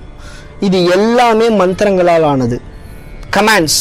இன்னைக்கு கம்ப்யூட்டர்ல கமாண்ட் சொல்றோம்ல, அந்த மாதிரி எங்கேயோ இருக்கக்கூடிய ஒரு ஃப்ரீக்வன்சி கமாண்ட். இந்த ஃப்ரீக்வன்சி கமாண்ட் எல்லாமே கேட்க ஆரம்பிக்கும். இதை கேட்ட ரிஷிகள் தான் மந்திரங்களா கொடுத்தாங்க. இப்போ அபிராமி பட்டர் ஜீவன் முக்த நிலைக்கு போயிட்டாரா? அப்ப அவர் அதுக்கப்புறம் கொடுக்க போறதெல்லாம் என்ன? வேதம். ஏன்னா ஆரம்பத்திலே சொல்லிட்டார், பனையும் கொழுந்தும் பதிகொண்ட வேறும். வேத மரத்தினுடைய கொழுந்து அபிராமி அந்தாதின்னு சொன்னாரு. நான் அன்னைக்கே சொன்னேன், எப்படி இது மந்திரம்ங்கிறத நான் பின்னாடி சொல்றேன்னு சொன்னேன். இப்போ ஜீவன் முக்த நிலையில வாக்கு ஒடுங்கி, மனசு ஒடுங்கி, எல்லாம் ஒடுங்கின நிலையில அவர் ஜீவன் முக்த நிலையில இருக்காரு. இந்த ஜீவன் முக்த நிலையில அம்பாளே இங்க இல்லை. யமன் வர பாதையை தானே அடைச்சார். அம்பாளுடைய எல்லா ஸ்வரூபத்தையும் தானே புரிஞ்சுக்கிட்டார். அம்பாளுடைய குறிப்புனா என்ன? நேரடியா சொல்லப்படாததுங்கிறது காலத்தால இடத்தால எங்கேயுமே சொல்லப்படாத விஷயங்களை அவர் புரிஞ்சுக்கிட்டு தனக்குள்ள தானே ஒடுங்கிட்டார். நான் ஒடுங்கிட்டேங்கிற டிக்ளரேஷன் தான் இங்க இருக்கு. என்ன இருக்கு? அம்மா வெறித்தேன் அவிழ் ஒன்றை வேணிப்பிரான் ஒரு கூற்றை மெய்யில் பறித்தே குடிபுகுதும் பஞ்சபான பைரவியே. அம்மா பஞ்சபான பைரவி, இந்த மாதிரி நான் வந்துட்டமா அப்படின்னு அவர் சொல்றார். அப்போ ஜீவன் முக்த நிலைக்கு போயிட்டார். இந்த ஜீவன் முக்த நிலைக்கு இவர் போன உடனே அடுத்த பாட்டு ரொம்ப முக்கியமான பாட்டு. ஏன்னா இந்த நிலைக்கு அவர் போயிட்டாலே அடுத்து வர்றது என்னவா இருக்கும்? மந்திரமா இருக்கும். இதே விஷயத்த நம்ம முன்னாடி பார்த்தோமா? சுந்தரி எந்தை துணைவி என் பாசத்தொடரை எல்லாம் வந்தரி சிந்துர வண்ணத்தினல் மகிழந்தலைமேல் அந்தரி நீலி அழியாத கண்ணியே ஆரணத்தோன் கந்தரி கைத்தளத்தால் மலர்த்தால் என் கருத்தனவே அப்படின்னு அங்க பார்த்தோம். வரிசை அம்பாளோட பேரா வந்துச்சு, அதுதான் மந்திரம்னு பார்த்தோம். அடுத்த 50வது பாட்டுல பார்த்தோம், நாயகி நான்முகி நாராயணி கை நெலின பஞ்சசாயகி சாதி நச்சு வாயகி மாலினி வாராகி என்றாய கியாதி உடையாள் சரணம் அரண் நமக்கே. மந்திரமா வந்துச்சா? இங்க வந்துருச்சு. பைரவி பஞ்சமி பாஷாங்குசை பஞ்சபாணி வஞ்சர் உயிரவி உண்ணும் உயர் சண்டி காளி ஒளிரும் கலா வைரவி மண்டலி மாலினி சூழி வாராகி என்றே செய்ரவி நான் மறை சேர்திரு நாமங்கள் செப்புவரே. அவர் இந்த நிலைக்கு போயிட்டாலே அடுத்த அம்பாள் பேரா இருக்கக்கூடிய பாட்டு தான் வரும். இப்ப ஜீவன் முக்த நிலைக்கு போயிட்டார். ஜீவன் முக்த நிலைங்கிறது உயிருடைய தொடர்பே கிடையாது, உடலுடைய தொடர்பே கிடையாது, வெறும் உயிருடைய இயக்கம். முன்னாடி 2 தடவையும் பாட்டு சொல்லும் போது என்ன சொன்னார்? சுந்தரி எந்தை துணைவி என் பாசத்தொடரையெல்லாம் மந்தரி சிந்துர வண்ணத்தினல் மகிழந்தலை மேல் அந்தரி நீலி அழியாத கண்ணிகி ஆரணத்தோன் கந்தரி கைத்தளத்தால் மலர்த்தாள் என் கருத்தனவேன்னு சொன்னார். அடுத்தது என்ன சொன்னார்? நாயகி நான்முகி நாராயணி கை நெல்ல பஞ்சசாயகி சாதி நச்சுவா யகிமாலினி வாராகி ஷாமலை என்றாய கியாதி உடையால் சரணம் அரண் நமக்கேன்னு சொன்னார். அப்ப ஃபர்ஸ்ட் சிங்குலர் என் கருத்தனவேனார். அடுத்தது நமக்கு அப்படின்னு சொன்னார். இப்ப என்ன சொல்லிட்டார்? எனக்கும் கிடையாது நமக்கும் கிடையாது. இந்த நிலையை அடைஞ்சவங்க சொல்லுவாங்கப்பா, செப்புவரே, யாரோ பண்ணுவாங்க. இந்த நிலையில இருக்கவங்க இப்படிதான் இருப்பாங்க. அது நான்னு சொல்லல, நாமன்னு சொல்லல, நீன்னு சொல்லல. அந்த நான், நீ, நாம், என், எனது இந்த எல்லாமே இங்க இல்லாம போயிடுச்சு. என்ன சொல்லிட்டார்? பைரவி பஞ்சமி பாஷாங்குசை. பைரவினா துர்க. எல்லாருக்கும் அச்சத்தை எதிரிகளுக்கு அச்சத்தை ஏற்படுத்தக்கூடியவள் பைரவி. வளைஞ்சு குழஞ்சு போகக்கூடியவளுக்கும் பைரவின்னு பேரு. அதனாலதான் பைரவி ராகம் ரொம்ப நளினமா இருக்கும். அதை 2த்துக்கும் பயன்படுத்தலாம். ரொம்ப கம்பீரமா ஒரு மியூசிக் போடுறதுக்கும் பைரவியை பயன்படுத்தலாம். ரொம்ப நளினமா குழஞ்ச அழகா பாடுறதுக்கும் பைரவியை பயன்படுத்தலாம். பைரவி ரொம்ப வெர்சடைல் ராகம். ஏன்னா பைரவி வெர்சடைல். அதனாலதான் துர்கா ஆக்ரோஷமா இருப்பாளா, ஆக்ரோஷமாவும் இருப்பா. அமைதியா இருப்பாளா, அமைதியாவும் இருப்பா. சோ பைரவி. பஞ்சமிங்கிறது வாராகியினுடைய பேர். நம்ம முன்னாடியே பார்த்தோம். சப்த கன்னிகள்ல 5வதா இருக்கக்கூடிய 5 தத்துவங்களால் ஆனவள். அதனாலயும் அவ பஞ்சமி தான். பஞ்சபூதங்களுக்கும் அவதான் அடிப்படை தத்துவம். முன்னாடி நம்ம பார்த்தோம் 5 மண்டலங்கள் 5 பூதங்கள்லயும் இருக்கா. 5 பூதங்களையும் புலங்களா உணரக்கூடிய அறிவாவும் இருக்கா. ஊரு சுவை ஓசை ஒளி நாற்றம் அப்படின்னு பார்த்தோம் ஒரு பாட்டு. அடுத்தது பாசாங்குசை. கையில பாசம் அங்குஷம் வச்சிருக்கவ. பஞ்சபாணி அப்படின்றது 5 மலர் அம்புகள் வச்சிருக்கா. வஞ்சர் உயிர் அவி உண்ணும் உயர் சண்டி. இது தேவி மகாத்மியத்துல வரக்கூடிய ஒரு கதை. அம்பாள் என்ன பண்றா, சும்ப நிசும்பர்களை ஜெயிக்கிறா. இன்னைக்கு விஜயதசமி இல்லையா, அந்த கதை லேச தொட்டுட்டு வந்துரும். சும்ப நிசும்பர்களை ஜெயிக்கும் போது சண்ட முண்டர்கள்னு ஒரு அசுரர்கள் வராங்க. இந்த சண்ட முண்டர்கள்ல இந்த சண்டனை ஜெயிக்கிறதுக்கு அம்பாள் காளி உருவம் எடுக்கிறா. சண்ட முண்டர்களை ஜெயிக்கிறதுக்கு அம்பாள் தனக்குள்ள இருந்து கௌஷிகின்னு பேர் அவளுக்குள்ள இருந்து காளிகா தேவியை வெளியில கொண்டு வரா. காளி அவ ஞானமே வடிவானவள் காளி. இப்படி ஞானமே வடிவான காளியை வச்சு காமமாகவும் மோகமாகவும் இருக்கக்கூடிய சண்ட முண்டர்களை அம்பாள் ஜெயிச்சா. அடுத்தது ரத்த பீஜன் அப்படின்னு ஒரு அசுரன் வரான். இந்த ரத்த பீஜன்கிறவன் எப்படின்னா, அவனுடைய ஒரு துளி ரத்தம் பூமியில விழுந்தா அதுல இருந்து ஒரு ரத்த பீஜன் வந்துடும். அவனுக்கு ரத்தம் தான் விதை. அவன் வைரஸ் மாதிரின்னு வச்சுக்கோங்களேன், கொரோனா மாதிரி போய் ஒரு அரண்யில அட்டாச் ஆனிச்சுன்னா திரும்ப அதுல இருந்து மல்டிப்ளை பண்ணிக்கும் தானே. அந்த மாதிரி இருந்தவன் ரத்த பீஜன். அந்த ரத்த பீஜனுடைய ரத்தம் பூமியில விழாம அந்த ரத்தம் முழுசா குடிக்கிறதுக்கு சண்டிங்கிற பேர்ல வந்தா. சண்டிகா, சாமுண்டீஸ்வரின்னு அவளுக்கு தான் பேரு. இப்ப 2 உருவங்களை தனக்குள்ள இருந்து அம்பாவை தோற்று வச்சா. ஒன்னு காளி, இன்னொன்னு சண்டி. காளி என்ன பண்ணா, எல்லாத்தையும் அப்படியே தூக்கி சாப்பிட்டா. சண்டி என்ன பண்ணா, அது எல்லாத்தையும் ரத்தத்தை மட்டும் உறிஞ்சு எடுத்துட்டா. சோ இப்படி இருக்கக்கூடிய அந்த அசுரர்களுடைய அவங்களுடைய ஆத்மாவை ஹவிர்பாகம் யாகத்துல எப்படி நெய் ஊத்துறோம் அந்த மாதிரி ஹவிசா எடுத்து சாப்பிட்டவ. வஞ்சர் உயிர் அவி உண்ணும் உயர் சண்டி காளி. அதனாலதான் 2த்தையும் பக்கத்துல சொல்றார். சண்டி காளி ஒளிரும் கலா வைரவி மண்டலி. வை ரவி அப்படிங்கிறது சூரிய மண்டலம், வைங்கிறது சந்திரன், ரவிங்கிறது சூரியன். இந்த 2 மண்டலத்திலையும் ஒளிரக்கூடிய சக்தியா இருக்கக்கூடியவ. நம்ம ஆல்ரெடி ஒரு பாட்டு பார்த்தோம், சூழும் சுடர்க்கு நடுவே கிடந்து சுடர்கின்றதுன்னு ஒரு பாட்டு பார்த்தோம். பருவரை 7 8 8 அப்படின்னு பார்த்து 2 சூரிய மண்டலத்துக்கும் சந்திர மண்டலத்துக்கும் நடுவுல அவ அதுக்கு ஒளியை கொடுக்கக்கூடிய ஆற்றலாக இருக்கிறாள்னு ஒரு பாட்டு பார்த்தோம். அது மாதிரி என்ன பண்றா, ஒளிரும் கலா வைரவி மண்டலி அப்படின்னு இருக்கா. அடுத்தது மாலினி. அம்பாளுக்கு மாலினின்னு பேர். என்ன மாலை போட்டிருக்கா? அவ போடாத மாலையே கிடையாது. கதம்ப மாலை போடுவா, செண்பக மாலை போடுவா. இதெல்லாம் நம்ம முன்னாடியே பார்த்துட்டு வந்தோம் இல்லையா. இதுக்கப்புறம் பாத்தீங்கன்னா எலும்புச்சம்பழ மாலை போடுவா. கடைசியா பாத்தீங்கன்னா முண்டை மாலை போட்டிருப்பா. எலும்பு கூடுகளை மண்டை ஒட்ட மாலையா போட்டிருப்பா. சோ அதனால அவளுக்கு இல்லாத மாலையே கிடையாது. அதனால அவளுக்கு மாலினின்னு பேரு. இன்னொன்னு மால்னா திருமால், மாலினினா நாராயணனுடைய பெண் வடிவம் மாலினி. அடுத்தது மாலினி சூளி, கையில சூலத்தை தரித்திருப்பவள் சூளி. அடுத்தது வாராகி என்றே செய்யிரவி நான்மறை சேர்திரு நாமங்கள் செப்புவரே. இந்த நாமம் எல்லாம் எங்க இருக்கு? வேதத்துல இருக்கு. யாராலையும் செய்யப்படாத சொல்லப்படாத வேதத்துல இந்த பெயர்கள் இருக்கு. இந்த பெயரெல்லாம் ஜீவன் முக்த நிலையில இருக்கிறவங்க சொல்லுவாங்க. நான் சொல்றேன்னு அவர் சொல்லல, நாமெல்லாம் சொல்லுவோன்னு அதை சொல்லல. இப்ப என்ன சொல்றார், இந்த நிலையில யார் இருந்தாலும் இந்த பெயரெல்லாம் சொல்லுவாங்க. இந்த பெயரெல்லாம் எங்க இருக்கு? வேதத்துல இருக்கு. இப்ப இவர் என்ன பண்றார், சொல்றார். அப்ப இவர் சொல்றதெல்லாம் என்ன? வேதம். ஜீவன் முக்த நிலையில அபிராமி பட்டர்னு ஒரு பட்டரா இருந்தவர் இப்ப சுப்பிரமணிய மகரிஷின்னு ஆயிட்டார். சுப்பிரமணிய மகரிஷி. நம்ம அபிராமி பட்டர்னு தான் சொல்லிட்டு இருக்கோம். பட்டர்னா கோவில்ல வேலை பார்க்கிறவர். இவர் கோவில்ல வேலை பார்க்கிறவர் இல்ல, அதை கடந்த சுப்பிரமணிய மகரிஷி. அவரு சுப்பிரமணிய மகரிஷி சொன்ன மந்திரம் இந்த பாட்டு. சோ இந்த நிலைக்கு அவர் போனதுனால அடுத்து அவர் சொன்னது மந்திரம். இந்த நிலைக்கு போனவங்க என்ன ஆவாங்க? ஜீவன் முக்த நிலைக்கு போயிட்டாங்க, அம்பாளோட ஏகாய்க்கியமா ஆயிட்டாங்க. அப்படி ஆனவங்களுக்கு என்ன கிடைக்கும்? ஏத்தும் மடியவர் ஈரேல் உலகினையும் படைத்தும் காத்தும் அழித்தும் திரிபவராம்னு ஒரு பாட்டு பார்த்தீங்க இருக்கா? அப்ப அம்பாளுடைய அடியார்களா அம்பாளோட ஒன்னா கலந்த நிலையில இருக்கக்கூடியவங்களே படைப்பு காப்பு அழிப்பு 3த்தையும் செய்யக்கூடிய வலிமை அவங்களுக்கு கிடைக்கும்னு பார்த்தோமா? அப்போ இந்த நிலையில இருக்கக்கூடிய அபிராமி பட்டர் அவர் எதை வேணாலும் படைக்க முடியுமா? எதை வேணாலும் காக்க முடியுமா? எதை வேணாலும் அழிக்க முடியுமா? இதுக்கு சத்திய சங்கல்பத்துவம்னு பேரு. சத்திய சங்கல்பத்துவம்னு பேரு. சிலர் எல்லாம் முயற்சி பண்ணி ஒரு வேலையை தானே மெனக்கெட்டு செஞ்சா ஒரு விஷயம் வெளியில வரும். சிலர் எல்லாம் இன்னொருத்தர்கிட்ட சொல்லி இதை இப்படி பண்ணணும், இப்படி பண்ணணுப்பா அப்படின்னு சொல்லி இன்ஸ்ட்ரக்ஷன் பண்ணா அந்த வேலை நடக்கும். மிக உயர்ந்த மகான்கள் நினைச்சாலே விஷயங்கள் நடக்கும். எத்தனையோ சந்தர்ப்பங்கள்ல காஞ்சி மகாசுவாமிகளோட வாழ்க்கையில, அபினவ வித்யாதீர்த்தருடைய வாழ்க்கையில, எத்தனையோ மகான்களுடைய வாழ்க்கையில இதை நம்ம பாக்குறோமே. அவங்க நினைச்சிருப்பாங்க, அவங்க நினைச்சிருப்பாங்க, அந்த விஷயம் நடந்துரும்.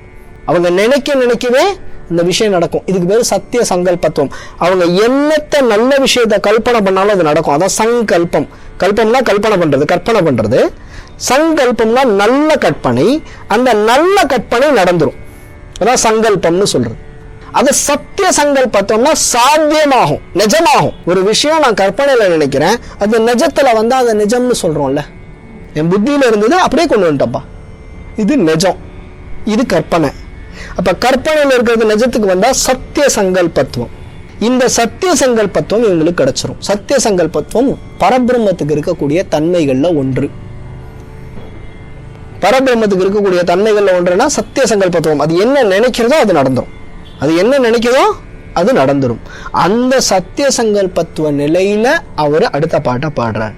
செப்பும் கனக கலசமும் போலும் திருமுலை மேல் அப்பும் களப அபிராம வள்ளி அணி தரள கொப்பும் வைர குழையும் விழியின் கொழுங்கடையும் துப்பும் நிலவும் எழுதி வைத்தேன் என் துணை விழிக்கே. என்ன பண்றாரு? இப்ப நினைக்கிறார். இப்ப அவர் சத்திய சங்கல்பத்துல இருக்காரு. அவர் என்ன நினைச்சாலும் அது நிஜமாகணும், எதிரில் வரணும். இப்ப ஒரு விஷயத்தை நினைக்கிறார். என்ன நினைக்கிறார்? தங்கமும் உருக்கி செஞ்சா மாதிரி இருக்கக்கூடிய 2 கலசம் போல் மார்பகங்கள் தோன்ற வேண்டும்னு நினைச்சார். அந்த 2 மார்பகம் வந்துச்சு. அடுத்தது என்ன சொன்னார்? திருமுலை மேல் அப்பும் களபம். களபம்னா சந்தனம். அந்த திருமார்பு மேல சந்தனங்கள் அப்பப்பட்டிருக்கணும்னு நினைச்சார். அந்த திருமார்பு மேல சந்தனங்கள் அப்பப்பட்டுச்சு. அபிராம வள்ளி அணிதரள கொப்பும் வைர குழையும். இந்த மார்பகங்களை பார்த்து மேல பார்த்தார். இந்த இடத்துல 2 தோடு இருந்தா அழகா இருக்குமே அப்படின்னு யோசிச்சார். அதுலயுமே 2 ஒன்னா யோசிக்கல. நம்ம ஐலாண்டிஷன்லாம் போட்டிருக்க மாதிரி 2 ஒரே ஜோடி தோடு கிடையாது. அம்பாள் எப்பவுமே இந்த காதுல ஒண்ணு அந்த காதுல ஒண்ணு போடுவா. கொஞ்சம் ஃபங்கி, கொஞ்சம் ஃபங்கி ட்ரெண்ட் செட்டர். இப்ப இன்னைக்கெல்லாம் பசங்கள்லாம் போட்டுருக்காங்க, இந்த காதுல ஒரு தோடு, இந்த காதுல ஒரு தோடு, இதுல ஒரு டிசைன், அதுல ஒரு டிசைன். கேட்டா இதுதான் ட்ரெண்ட் அப்படிங்கிறாங்கல்ல. இதை ஃபர்ஸ்ட் ஆரம்பிச்சு வச்சோம் அம்பாளும் சிவபெருமானும் தான். ஏன்னா அவருக்கு ஒரு பக்கம் மகர குழை, ஒரு பக்கம் தோடு. அதனாலதான் ஞானசம்பந்தர் பாடினார் தோடுடைய செவியன். நியாயமா தோடுகள் உடைய செவியர் தானே பாடியிருக்கணும். தோடு சிங்குலர் தான், தோடுடைய செவியன் தான். அதனால ஒரு பக்கம் தான் தோடு, ஒரு பக்கம் குழை. ஒரு பக்கம் தோடு, ஒரு பக்கம் குழை. இப்ப சிவபெருமான் ஒரு பக்கம் தோடு போட்டிருக்காரு. எந்த பக்கம் தோடு போட்டிருக்காரு? எந்த பக்கம் குழை போட்டிருக்காரு? லெஃப்ட் சைடுல தோடு போட்டிருக்காரு. ஏன்? லெஃப்ட் சைடு அம்பாள் தோடு போட்டிருக்கா, அவரு ரைட் சைடு குழை போட்டிருக்காரு. 2 பேரும் எப்பவுமே ஒன்னா இருக்கிறதுனால 2 காதலையும் வேற வேற இருக்கு. அதனால இவங்க ஒருத்தர் கிடையாது, 2 பேரு ஒன்னா ஒட்டி இருக்காங்க. அதனால இந்த பக்கம் ஒரு ஆபரணம், இந்த பக்கம் ஒரு ஆபரணம், இப்படிதான் இருக்க முடியும். இந்த பக்கம் ஜடாமுடி இருந்துச்சுன்னா இந்த பக்கம் சடை முடி இருக்கும், நல்லா பின்னி போட்டு அழகா இருப்பா. பின்னல் ஜடை போட்டு பிச்சி பூ சூடிடுவாள் அப்படின்னு. இந்த பக்கம் புலித்தோல் ஆடுனா இந்த பக்கம் பட்டு கௌஸ்தும்ப வஸ்திரம். இந்த பக்கம் பொன்னார் மேனினா இந்த பக்கம் கருப்பு மேனி, சியாமல வர்ணம். இப்படிதானே இருக்கும் அந்த உருவம். அப்ப அதுல ஒரு பக்கம் தோடு, ஒரு பக்கம் குழை. அதனாலதான் என்ன சொல்றார்?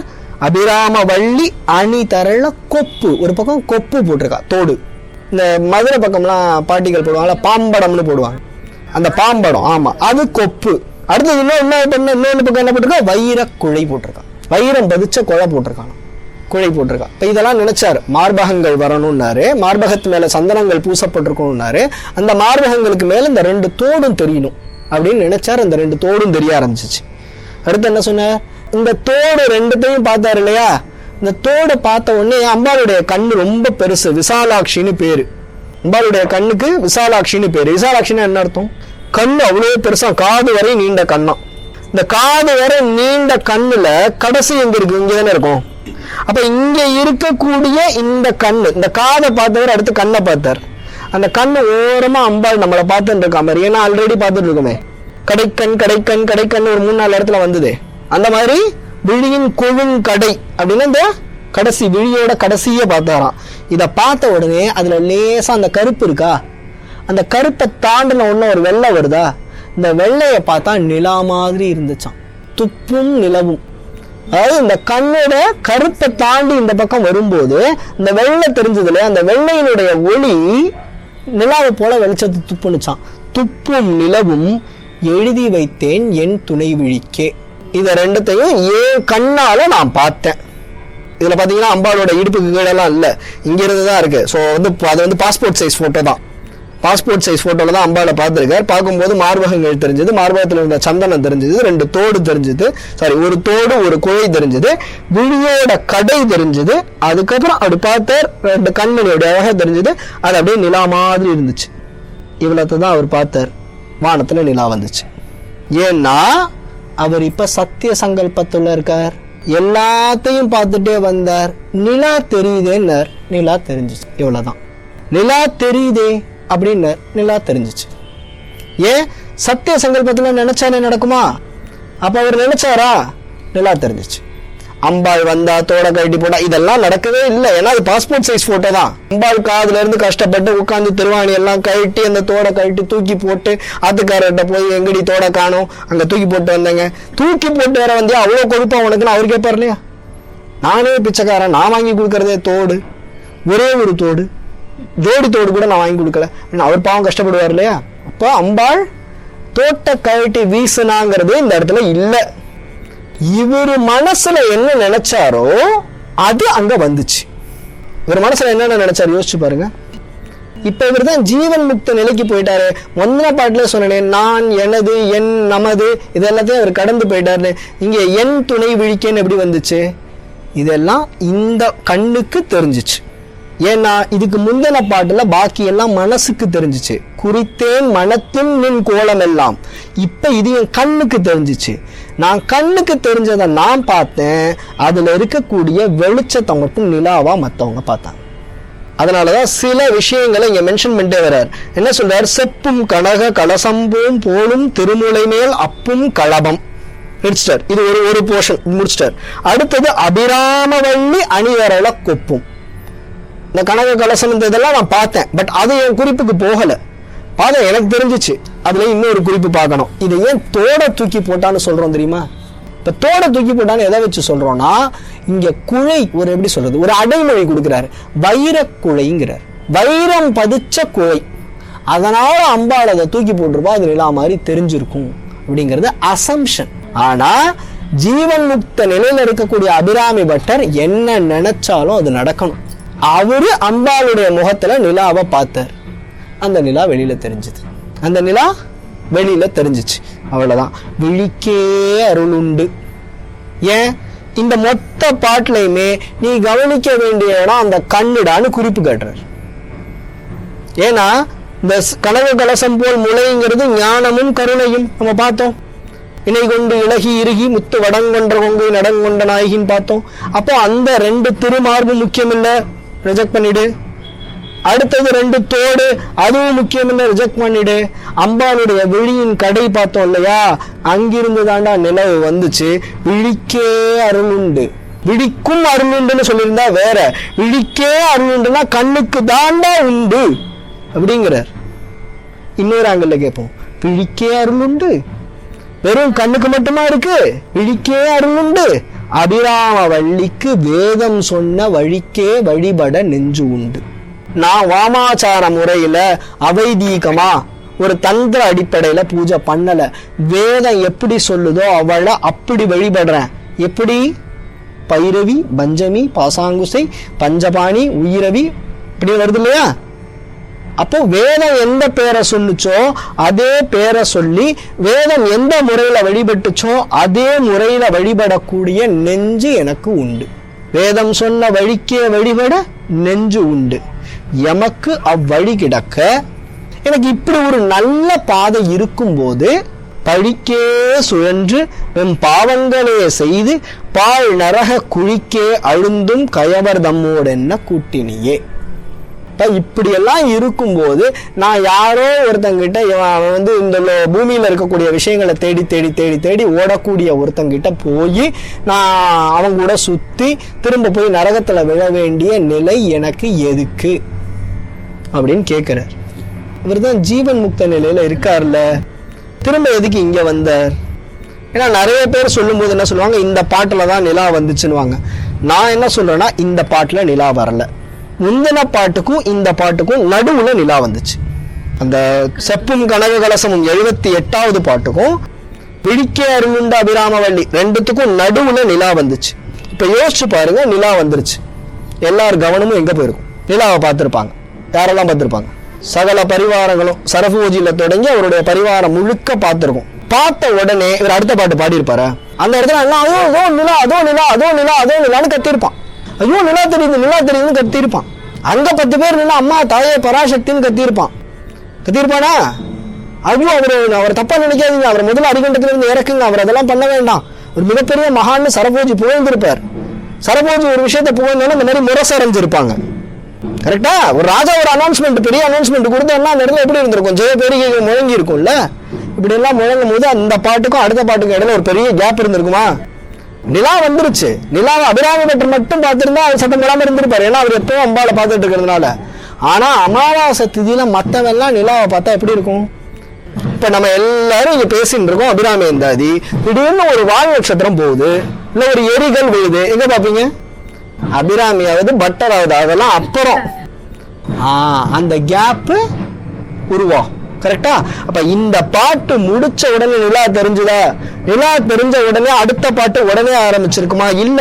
78க்கும் 79க்கும் நடுவுல ஒரு பெரிய கேப் இருக்கு. ஒரு 4 பேர் ராஜா எழுந்திரிச்சு வந்து அபிராமி பட்டரை கட்டி பிடிச்சிருப்பார், இல்ல காலில் விழுந்திருப்பார். ரெண்டுத்துல ஏதோ ஒண்ணு நடந்திருக்கும். அதுவும் உணர்ச்சி மேலிட்டான நிலையில தானே நடந்திருக்கும். அப்ப அந்த நிலையில நடந்திருக்கும். அந்த கோவில்ல வேலை பார்த்து இவரை பத்தி பேட்டு கொடுத்தவங்க எல்லாம் என்ன பண்ணிருப்பாங்க? எல்லாம் ஐயோ தப்பு பண்ணிட்டோன்னு குற்ற உணர்வு வந்திருப்பாங்க. ஒரு உண்மையாலுமே ஒரு உயர்ந்த ஆத்மாப்பா, இவ்வளவு நாள் இவரை பத்தி தப்பா சொல்லிட்டோம். இப்ப இவ்வளவு உணர்ச்சி பூர்வமான நிலையில இந்த பாட்டு வந்திருக்காது. இந்த பாட்டு வந்திருக்காது. அப்ப 78க்கும் 79க்கும் நடுவுல ஒரு கேப் உண்டு. அந்த கேப்ல நிலா தெரிஞ்சது. அதுக்கப்புறம் அந்த நிலா என்னாச்சு? இதுதான் கேள்வி. அந்த நிம்பால் தோட்ட கழட்டி போட்ட தோட்டை எடுத்து திரும்ப போட்டு விட்டாளா இல்லையா? அம்பாள் தோட்ட கழட்டி வீசினா சும்மா நீங்க போட்டு போவீங்களா அவருக்கு தோட்ட? அம்பாளுடைய தோடு தப்பனோட்டு மண்டலா, ஒரு காது ஒரு தோடு சூரியன் ஒரு தோடு சந்திரன், அவ கழட்டி வீசணும்னே அவசியம் கிடையாது. இந்த பக்கம் இப்படி திரும்பி இருந்தானா இந்த சந்திரன் தோடு பார்த்துக்கோன்னு சொல்லியிருப்பான். சஹஸ்ரநாமம் அதான் சொல்லுது, ஒரு தோடு தமனக மண்டலமான சூரிய மண்டலம், ஒரு தோடு சந்திர மண்டலம். அப்ப அம்மா என்ன பண்ணிருப்பா? தோட்ட கழட்டி வீசிருப்பாளா? இல்ல, அப்படி திரும்பி இருப்பா. ஏன்னா விழியின் கடையை தான் அவர் பார்த்தார். இப்படி திரும்பினா இந்த பக்கம் தெரியும், இந்த கார்னர் தானே தெரியும். இப்ப விழியின் கடை தெரிஞ்சா தோடு முழுசா தெரியுமா? தோடு முழுசா தெரிஞ்சா அம்பாள் தோட்டெல்லாம் கழட்டி வீசணும் அவசியம் இல்லை. இந்த தோடு தெரிஞ்சுட்டே இருந்தது. அப்புறம் அம்பாள் இப்படி திரும்பிட்டா. அம்பாள் இப்படி திரும்பினே நிலா மறைஞ்சிருச்சு. எதுல மறைஞ்சிச்சு? அவளோட முடிக்கு நடுவுல மறைஞ்சிருச்சு. அதனாலதான் அம்பாளுடைய தோட்டை பத்தி எங்கெல்லாம் பாடினாரோ பாடும்போது அம்பாளோட முடியை பத்தி ஒரு பாட்டு அது பக்கத்திலே பாடியிருப்பாரு. ஏன்? முடிக்கு நடுவுல இருக்கிற கேப்ல தான் தோடு தெரியும். முடி நிறைய இருக்கிறவங்க இருக்கும்போது நிறைய முடி இருக்குன்னா அந்த முடிக்கு நடுவுல இருக்கிற கேப்ல தானே அந்த தோடு இப்படி மின்னி மின்னி தெரியும். அதுவும் 2 வட்டமா 2 டிஸ்க் மாதிரி தோடு இருந்ததுன்னா அந்த தோடே இப்படி திரும்புமா?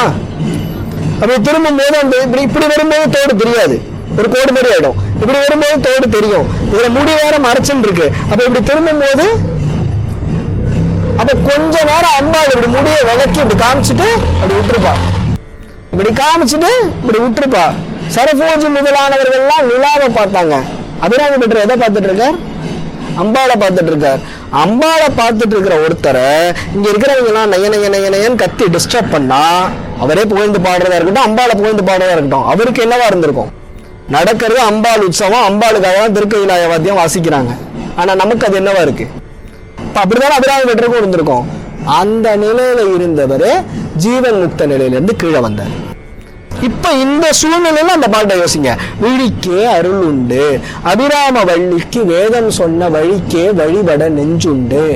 எப்பா நான் கேட்ட அம்பாள் தன்னுடைய கருணையால என் மேல கடைக்கண் பார்த்தா, அப்படி பார்க்கிற நேரம் உங்களுக்கு நிலா தெரிஞ்சிச்சுப்பா. அதனால இன்னைக்கு நான் பௌர்ணமின்னு சொன்னது உண்மை. தெரிஞ்சுக்கிட்டீங்களா? அடுத்தது என்னை பத்தி எல்லாரும் என்ன சொன்னாங்க? நான் இப்படி வழிபடுறேன், அப்படி வழிபடுறேன், அப்படி தப்பான மார்க்கத்துல போறேன்னு சொன்னாங்க. அப்படியெல்லாம் இல்லை. 2 பாட்டு முன்னாடி என் வாயிலிருந்து வேதமா வந்துச்சு. அதனால என் மனசுல என்ன இருக்கு? என் மனசுல என்ன இருக்கோ அதுதான் என் வாய் வழி வரும். அதனால வேதம் சொன்ன வழிக்கே வழிபட நெஞ்சுண்டு. இப்படியெல்லாம் இருக்கும்போது நாம் போய் இங்க கீழான விஷயங்களை தேடி ஓடிக்கிட்டு இருப்பனா? பாழ்நரக குழிக்கே அழுந்தும் கயவர்தம்மோடு என்ன கூட்டினியே.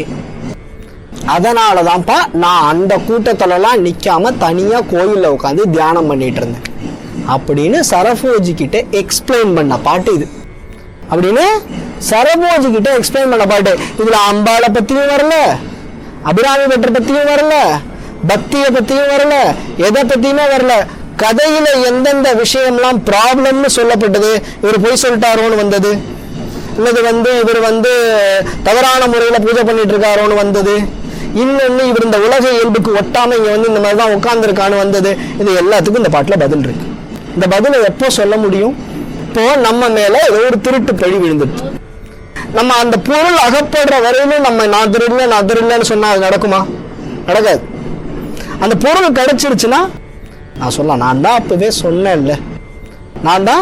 அப்பவே சொன்னேன்ல, அதுதான் இந்த பாட்டு. விழிக்கே அருளுண்டு அபிராம வள்ளியை வேதம் சொன்ன வழிக்கே வழிபட நெஞ்சுண்டு எமக்கு அவ்வழி கிடக்க. எனக்கு இப்படி ஒரு பாதை இருக்கும்போது நான் ஏன்ப்பா அப்படி இருக்க போறேன்? அதான் சொல்றேன். இப்ப என்கிட்ட இவ்வளவு காசு இருக்கும்போது நான் ஏன் திருட போறேன்? இது சொல்லவே மாட்டோமா? நம்ம சொல்லவே மாட்டோம். திடீர்னு ஒருத்தர் பாக்கெட்ல இருந்து 10 ரூபா காணும், இந்த பெருமா நானே 1000 ரூபா வச்சிருக்கேன், நான் போய் 10 ரூபா எடுப்பேனா? கேட்போமா மாட்டோமா? இதுதான் இந்த பாட்டு. அடுத்தது கூட்டியவா என்னை தன்னடியாரில் கொடிய வினை ஓட்டியவா, என் கண் ஓடியவா தன்னை உள்ளவண்ணம் காட்டியவா, கண்ட கண்ணும் மனமும் கழிக்கின்றவா, ஆட்டியவா நடம் ஆடக தாமரை ஆரணங்கே. இப்ப இது அம்பாள் பேர் வருது பாருங்க, ஆடக தாமரை ஆரணங்கே அப்படின்னு பேர் வருது இல்லையா? சரி, இப்ப என்ன சொல்றார்? கூட்டியவா. இது அம்பாள்கிட்ட பேச ஆரம்பிச்சிட்டார். ஏன் இங்க விட்டார்? திரும்ப அங்க போயிட்டார். அங்க போயிட்டு அம்பாள்கிட்ட பேச ஆரம்பிக்க. எப்படிமா நீ என்னை இவங்களோட எல்லாம் கூட்டின? பின்னே இருந்து நின் அடியாரை பேணி பிறப்பெருக்க முன்னே தவங்கள் முயன்று கொண்டேன். அப்ப இன்னும் அடியார்களோட என்னை எப்படி கூட்டின? கூட்டியவா. இந்த இடத்துல எல்லாம் வா வான்னு வருது இல்லையா? வாருன்னு சேர்த்துக்கணும். கூட்டியது எவ்வாறு? நீ எப்படி என்ன இவங்களோட எல்லாம் கூட வச்ச? கூட்டியவா என்னை தன் அடியாரில் கூட்டியவா எப்படி? கூட்டியவாறு எப்படி? கொடிய வினை ஓட்டியவாறு எப்படி? என் கண் ஓடியவா, எனக்காக இவ்வளவு தூரம் நீ வந்தது எப்படி? ஆமா, எனக்காக நீ இவ்வளவு தூரம் வந்தது எப்படி? என் கண் ஓடியவா தன்னை உள்ளவண்ணம் காட்டியவா, நீ உன்னுடைய நிஜஸ்வரூபத்தை எனக்கு எப்படி காமிச்ச? கண்ட கண்ணும் மனமும் கழிக்கின்றவா, இவ்வளோ பெரிய உன்னுடைய நிஜஸ்வரூபத்தை பார்த்து என் மனசும் கண்ணும் இப்படி கழிச்சிருக்கே, இது எப்படி சாத்தியப்பட்டுச்சு? ஏன்னா திருந்த ஜீவன் முக்த நிலைக்குள்ள போயிட்டு இருக்கார். கண்ணு உடலுடையது, மனசையும் கடந்த நிலையில ஆன்மா இருக்கு. கண்ணும் மனசும் என்ன பண்ணுதுன்னு இந்த பாட்டுல சொல்லிட்டு இருக்கார். அதனாலதான் அவர் கீழே வந்திருக்காருன்னு இந்த பாட்டை வச்சு தெரிஞ்சுக்கலாம். கண்ணும் மனமும் கழிக்கின்றவா, ஆட்டியவா, எல்லாத்தையும் இயக்குபவள் எப்படி? எப்படி எல்லாத்தையும் நீ ஒரே நேரத்துல செய்யற? எப்படி நீ எல்லாத்தையும் ஒரே நேரத்துல செய்யற? என்ன சரி பண்ற? உன்னை தரிசனம் கொடுக்க வைக்கிற, நிலாவை காட்ட வைக்கிற, சரபோஜியை வர வைக்கிற, என்ன இப்படி பதில் சொல்ல வைக்கிற, இப்படி எல்லாத்தையும் ஒரே நேரத்துல எப்படிமா செய்யற அப்படின்னு சொல்லிட்டு, உனக்கு இது ஒன்றும் புதுசு இல்லம்மா. ஏன் உலகத்துல ஒரே ஒரு ப்ரொஃபஷன்ல மட்டும் இது ரொம்ப ரிஸ்கான ப்ரொஃபஷன். இப்போ ஒரு டாக்டர் இருக்காரு அப்படின்னா அவர் யாரை வேணாலும் கல்யாணம் பண்ணிக்கலாம். ஒரு டாக்டர் இருக்காருன்னா அவர் யாரை வேணாலும் கல்யாணம் பண்ணிக்கலாம். ஒரு டாக்டர் இருக்காரு, அவர் ஒரு ஆண் டாக்டர் இருக்காரு. ஒரு பொண்ணு அவன் ஏதோ ஒரு ஃபார் எக்ஸாம்பிள் ஒரு பிஸ்னஸ் உமன் வச்சுப்போம், கல்யாணம் பண்ணிக்கலாம். இல்லை ஒரு இன்ஜினியர் இருக்காரு, அவர் ஒரு ஹோம் மேக்கரை கல்யாணம் பண்ணிக்கலாம். ஆனால் ஒருத்த மட்டும் அவன் ப்ரொஃபஷனில் இருக்கிற பொண்ணை மட்டும் தான் கல்யாணம் பண்ண முடியும். யாருன்னு தெரியுமா? அப்போதான் அவனுக்கு லாபம். நாடகம் போடுறாங்கல்ல, ராஜபாட்டுன்னு இருப்பாங்க இல்லையா, அவங்க எப்பவுமே நாடகம் இல்லை பாட்டு இது சம்மந்தப்பட்டவங்க தான் கல்யாணம் பண்ணியிருப்பாங்க பாருங்க. ஏன் அப்படின்னா ஒரு கேரக்டருக்கு ஆள் சேர்க்க வேண்டிய கூலி மிச்சம். இன்னொன்னு, அதே ப்ரொஃபஷன்ல இருக்கிறவங்களுக்கு தான் அதுக்கு ரிஹர்சலுக்கு போகணும், இதுக்கு போகணும், ஊரா காலி பண்ணி போகணும், அதுக்கு நடுவில் புள்ள வைக்கணும், அதுக்கு நடுவில் குடும்பம் நடத்தணும், இத்தனையும் தெரியும். ப்ரொஃபஷனல் ஹசார்டஸ் அதுல ஜாஸ்தி. அதனால நாடகம் ஆடக்கூடியவங்க நாடகத்துல இருக்கக்கூடிய பெண்ணை தான் கல்யாணம் பண்ண முடியும். எங்க அம்மா யாரை கல்யாணம் பண்ணியிருக்கா? பொழுதன்னைக்கு சிதம்பரத்துல ஒருத்தன் டான்ஸ் ஆடிட்டு இருக்கான் இல்லையா, அவனை கல்யாணம் பண்ணியிருக்கா. பொழுதன்னைக்கு ஒருத்தன் திருவிளையாடல் நாடகம் ஆடிட்டு இருக்கான் இல்லையா, அவனை கல்யாணம் பண்ணியிருக்கா. இப்படி எல்லாத்தையும் அவன் கூட சேர்ந்து செஞ்சு பழகினவளுக்கு இதெல்லாம் ஒரு பெரிய விஷயம் இல்லையே. அவன் ஒரே நேரத்துல பல விஷயம் செய்வான். இப்ப நாடகத்துல பாத்தீங்கன்னா இவரே டைரக்ட் பண்ணிருப்பாரு, டைலாக் எழுதியிருப்பாரு, சினிமா அப்படி கிடையாது, எல்லாத்துக்கும் தனித்தனியா ஆள் இருக்கும். நாடகம் அப்படி கிடையாது, ஒரு 10 பேர் தான் இருப்பாங்க. அந்த 10 பேரு சினிமாவுக்கு உண்டான எல்லா வேலைகளையும் பார்க்கணும். மியூசிக், பாட்டு, பின்னாடி ஒரு ட்ரூப், அந்த பாட்டோட சேர்ந்த வாயசைப்பு எல்லாம் அந்த இடத்துல மேட்ச் ஆகணும். நாடகம் ஆடுறவங்க எல்லா கலையிலையும் தெரிஞ்சு வச்சிருக்கணும். அதனாலதான் இன்னைக்கு நடிப்பினுடைய தரம் குறைஞ்சிருக்குன்னு சொல்றாங்க. நாடகத்தை உலகத்திலிருந்து நடிப்புக்கு வந்தவங்க நடிப்பை நோக்கி போனது வேற மாதிரின்னு சொல்றாங்க. நாடக உலகத்திலிருந்து நடிப்புக்கு போனவங்களுடைய இது இன்னும் ஹை லெவல்ல இருக்கும் பெர்ஃபார்மன்ஸ். ஸோ அதனால அப்படி நடம் ஆடக தாமரை ஆரணங்கே. அவ எப்படி இருக்கா? ஆடக தாமரை ஆரணங்கு. அவ எங்க உட்கார்ந்துருக்கா? தாமரையில உட்கார்ந்துருக்கா. நான் ஆல்ரெடி சொன்னேன், அம்பாள் தாமரையில உட்கார்ந்துருக்கா அப்படின்னு அபிராமி பட்டர் சொன்னாருன்னா அவரு தன்னோட குண்டலினிய கவனிக்கிறாருன்னு அர்த்தம்.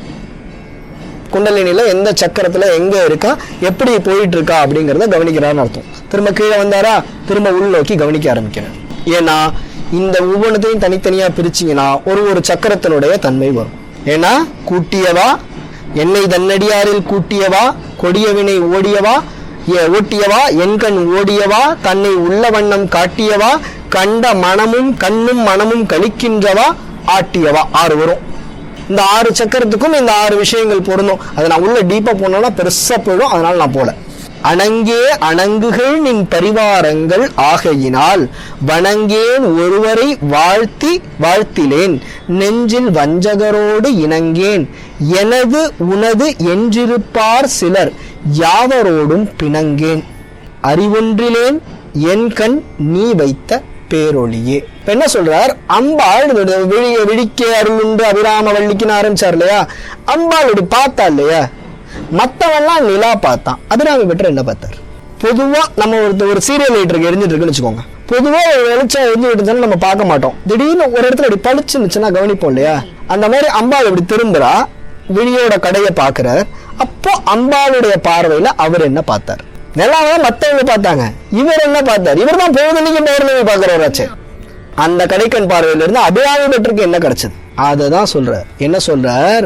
அணங்கே, அணங்குனா பெண்கள், அணங்கே அப்படின்னா பெண்களின் பேரரசி, தையல் நாயகி. தையல்னாலும் பெண், தையல் நாயகின்னு வைத்தீஸ்வரன் கோயில்ல இருக்க அம்பாள். அப்படின்னா என்ன அர்த்தம்? பெண்களின் மிகச்சிறந்தவள் அம்பாள். அப்ப தையல் நாயகியா இருக்கக்கூடிய அம்பாளை பார்த்து கேட்கிறார், அணங்கே அணங்குகள் நின் பரிவாரங்கள் ஆகையினால்.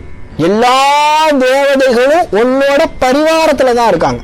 பரிவார தேவதைகள் அந்த சின்ன சின்ன கிராம கோவில்களுக்கு போனா தெரியும். அம்பாள் பச்சையம்மனோ பேச்சியம்மனோ நடுவுல ஒரு சன்னதி இருக்கும். சுத்தி இந்த பக்கம் சங்கிலி கருப்பு, அந்த கருப்பு, இந்த கருப்பு, மதுரை வீரா, அது இதுன்னு பரிவார தேவதைகள்னு சொல்லுவாங்க. இந்த பரிவார தேவதைகள் இருப்பாங்க. அது மாதிரி அம்பாள் எங்க இருக்கா? ஸ்ரீபுரத்தோட உச்சியில இருக்கா. அவளை சுத்திதான் எல்லா யோகினி தேவதைகளுமே இருக்காங்க. அப்ப சகலத்தையும் கொடுக்கக்கூடிய சகல யோகினி தேவதைகளும் ஒன்ன சூழ இருக்கும் போது நாம் போய் ஏன் மற்றவங்களை வணங்கணும்? நான் வணங்கேன்.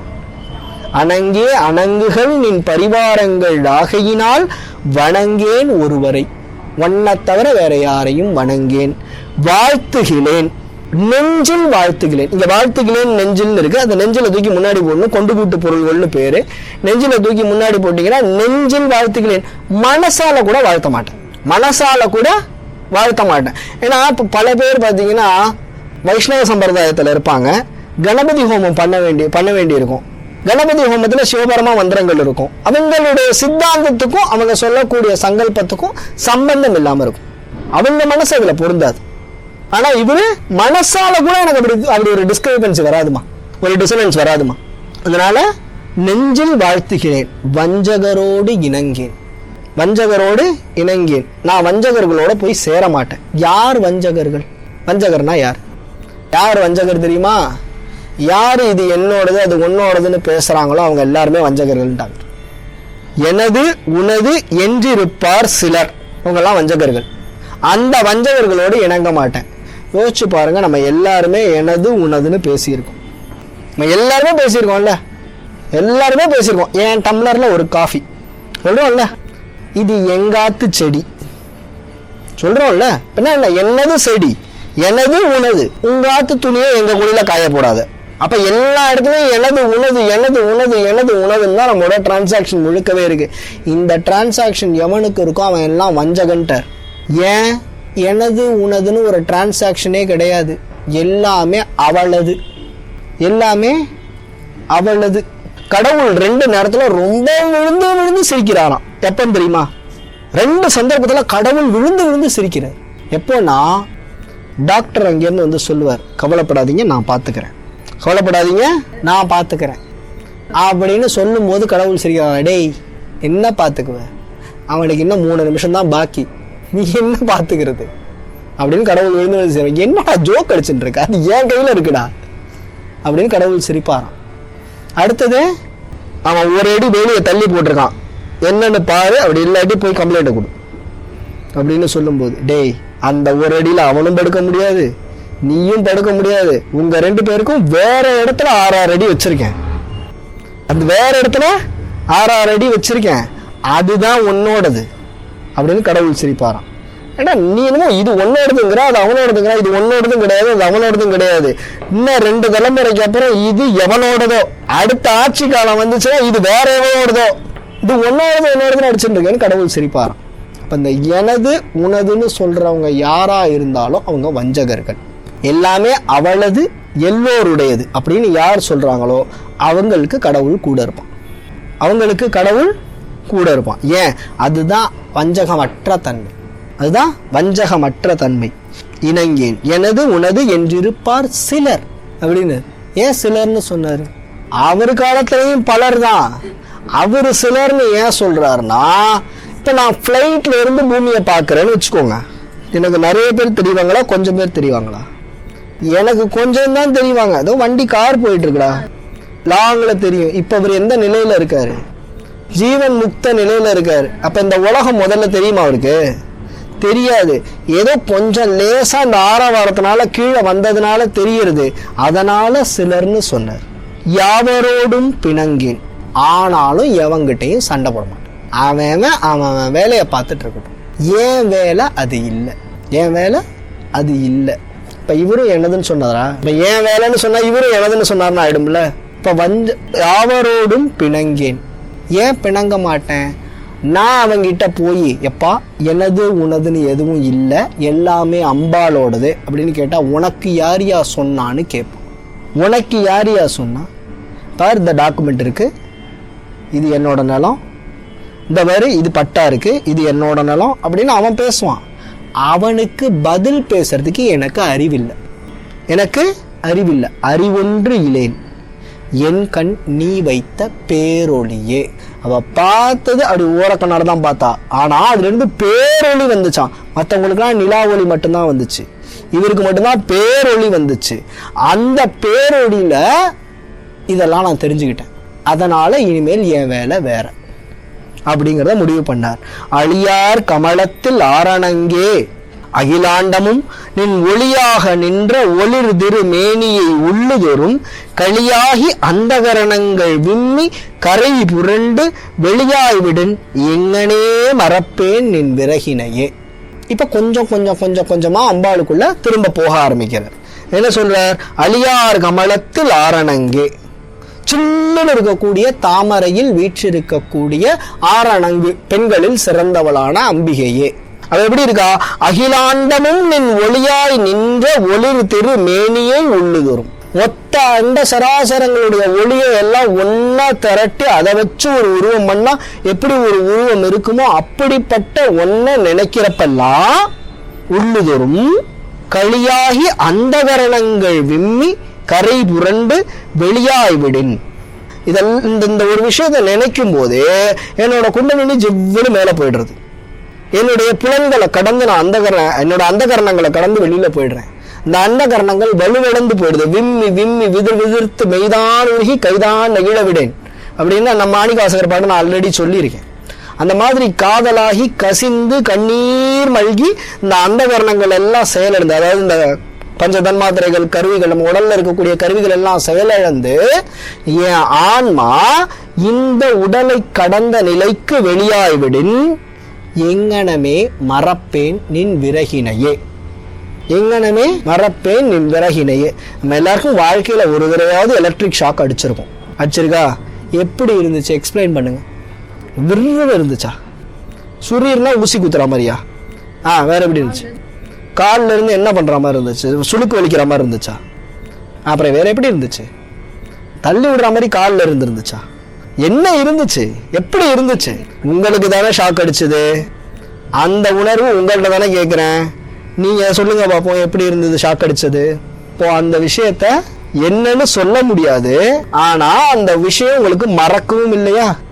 அந்த விஷயத்த சொல்ல முடியல, அந்த விஷயம் மறக்கவும் இல்லை. இப்படிப்பட்ட ஒரு நிலையில வெளியிலிருந்து எலக்ட்ரிக் ஷாக் அடிக்கும் போதே மறக்க முடியலையே, நம்ம உடம்புக்குள்ளே ஹை வோல்டேஜ் பவர் குண்டலினி சக்தி மேலே ஏறி போனுச்சுன்னா எவ்வளோ ஷாக் அடிக்கும்? ஒன்றும் வேண்டாம், செல்ஃபோன் இருக்கு, சார்ஜ் போடுறோம், கொஞ்ச நேரம் ஒர்க் பண்ணுறோம், சார்ஜ் குறைஞ்சிடுறது. இதே மாதிரி சார்ஜ் குறைஞ்சோன்னு திரும்ப சார்ஜ் பண்ணுறோம், ரீசார்ஜ் பண்ணுறோம், போகிறது நடக்கிறது எல்லாம் நடக்குது. இந்த சார்ஜ் எங்கே போகுது? இந்த செல்ஃபோனுக்குள்ளே பேட்ரின்னு ஒன்று இருக்குது, இந்த பேட்ரி தான் சார்ஜ் ஆகிறது. அந்த சார்ஜ் கெமிக்கலாக பிரிஞ்சுது, திரும்ப எல்லாம் சேருது, கெமிக்கல் எக்ஸ்சேஞ்ச் நடக்கும்போது சார்ஜாக வருது, இந்த கருவியை இயக்குது. வெளியே இருந்து கரண்ட் ஒரு ஒயரில் கொடுத்து அதில் சார்ஜ் பண்ணிக்கிறோம். பிறந்தோம்ல, அன்றைக்கி தொப்புள் கொடின்னு ஒன்று கட் பண்ணாங்கல்ல, அதுக்கப்புறம் எங்கேயாவது நம்மளை கனெக்ஷன் கொடுத்தோமா? கொடுக்கல. சரி, எங்கேயாவது சார்ஜ் போட்டோமா? சாப்பிட்றோம், கொண்டு வந்தெல்லாம் சார்ஜ்னே வச்சுப்போம், இல்லை சோலார் பவரில் எங்கே ஒன்று கூட வச்சுப்போம். இதெல்லாம் சார்ஜ் போடுறோம், இதெல்லாம் நடக்கிறது. ஆனால் என்னைக்காவது செல்ஃபோன் வளர்ந்துச்சா? அளவில் வளர்ந்துச்சா? அதோட மெமரியோ அல்லது அதோட ஃபங்க்ஷனல் கெப்பாசிட்டியோ மாறுனுச்சா? மாறலை. ஆனால் நம்ம உருவத்தில் வளர்ந்தோம், அறிவில் வளர்ந்தோம், அனுபவத்தில் வளர்ந்தோம், இது எல்லாத்துலேயும் வளர்ந்தோம். எப்படி சாத்தியப்பட்டுச்சு? எங்கிருந்து சார்ஜ் போட்டாங்க? நமக்குள்ள பேட்டரி எங்கே இருக்குது? இதயம் பேட்டரியா? மூளை பேட்டரியா? பேட்டரினா அந்த இடத்துல கரண்ட் இருக்கணும், அந்த இடத்துல கரண்ட் இருக்கணும். இது எல்லாம் கரண்டால இயங்கக்கூடிய கருவி, அது உண்மை. ஆனால் அந்த கரண்ட் உள்ள பேட்டரி எங்க? நம்ம உடலை இயக்கக்கூடிய கரண்ட் இருக்கு இல்லையா, அந்த கரண்ட்டுக்கான பேட்டரி எங்க இருக்கு? நம்ம சார்ஜ் போடுறதா, சாப்பிடுறது, எக்ஸசைஸ் பண்றது எல்லாமே. ஆனா அந்த கரண்ட்டை ஸ்டோர் பண்ணி வைக்கிற பேட்டரி எங்க இருக்கு? கல்லீரலா, மூளையா, இதயமா, எது? அதுதான் உயிரோட சக்தி. கண்ணுக்கு தெரியாத பேட்டரி. அந்த கண்ணுக்கு தெரியாத பேட்டரியில இருக்கக்கூடிய ஹை வோல்டேஜ் சார்ஜ் அந்த உயிரை புஷ் பண்ணி மேலே கொண்டு போகுது. சரி, ஒயரு தொட்டா ஷாக் அடிக்கும், மின்னலை தொட்டா என்ன அடிக்கும்? கருகிடுவோம். அப்போ இத்தனை நாள் சின்ன பேட்டரியில இயங்குற மாதிரி இயங்கிக்கிட்டு இருக்கிற உடல்ல திடீர்னு குண்டலினிங்கிற பராசக்தி மேலே எழும்பி வந்தா எவ்வளோ சார்ஜ் வரும்? அப்ப இந்த உடல் உறுப்புகள் என்ன ஆகும்? கருகி போகணும். அதுதான் அந்த கரணங்கள் விம்மி. இந்த கருவிகள் எல்லாம் செயலிழந்துரும், மனசு செயலிழந்துரும், புத்தி செயலிழந்துரும், சித்தம் செயலிழந்துரும், அகங்காரம் செயலிழந்துரும். இது எல்லாம் செயலிழந்த கடந்த நிலைக்கு துரியாதீதம்னு பேர். அந்த துரியாதீத நிலைக்கு போயிடுவாங்க.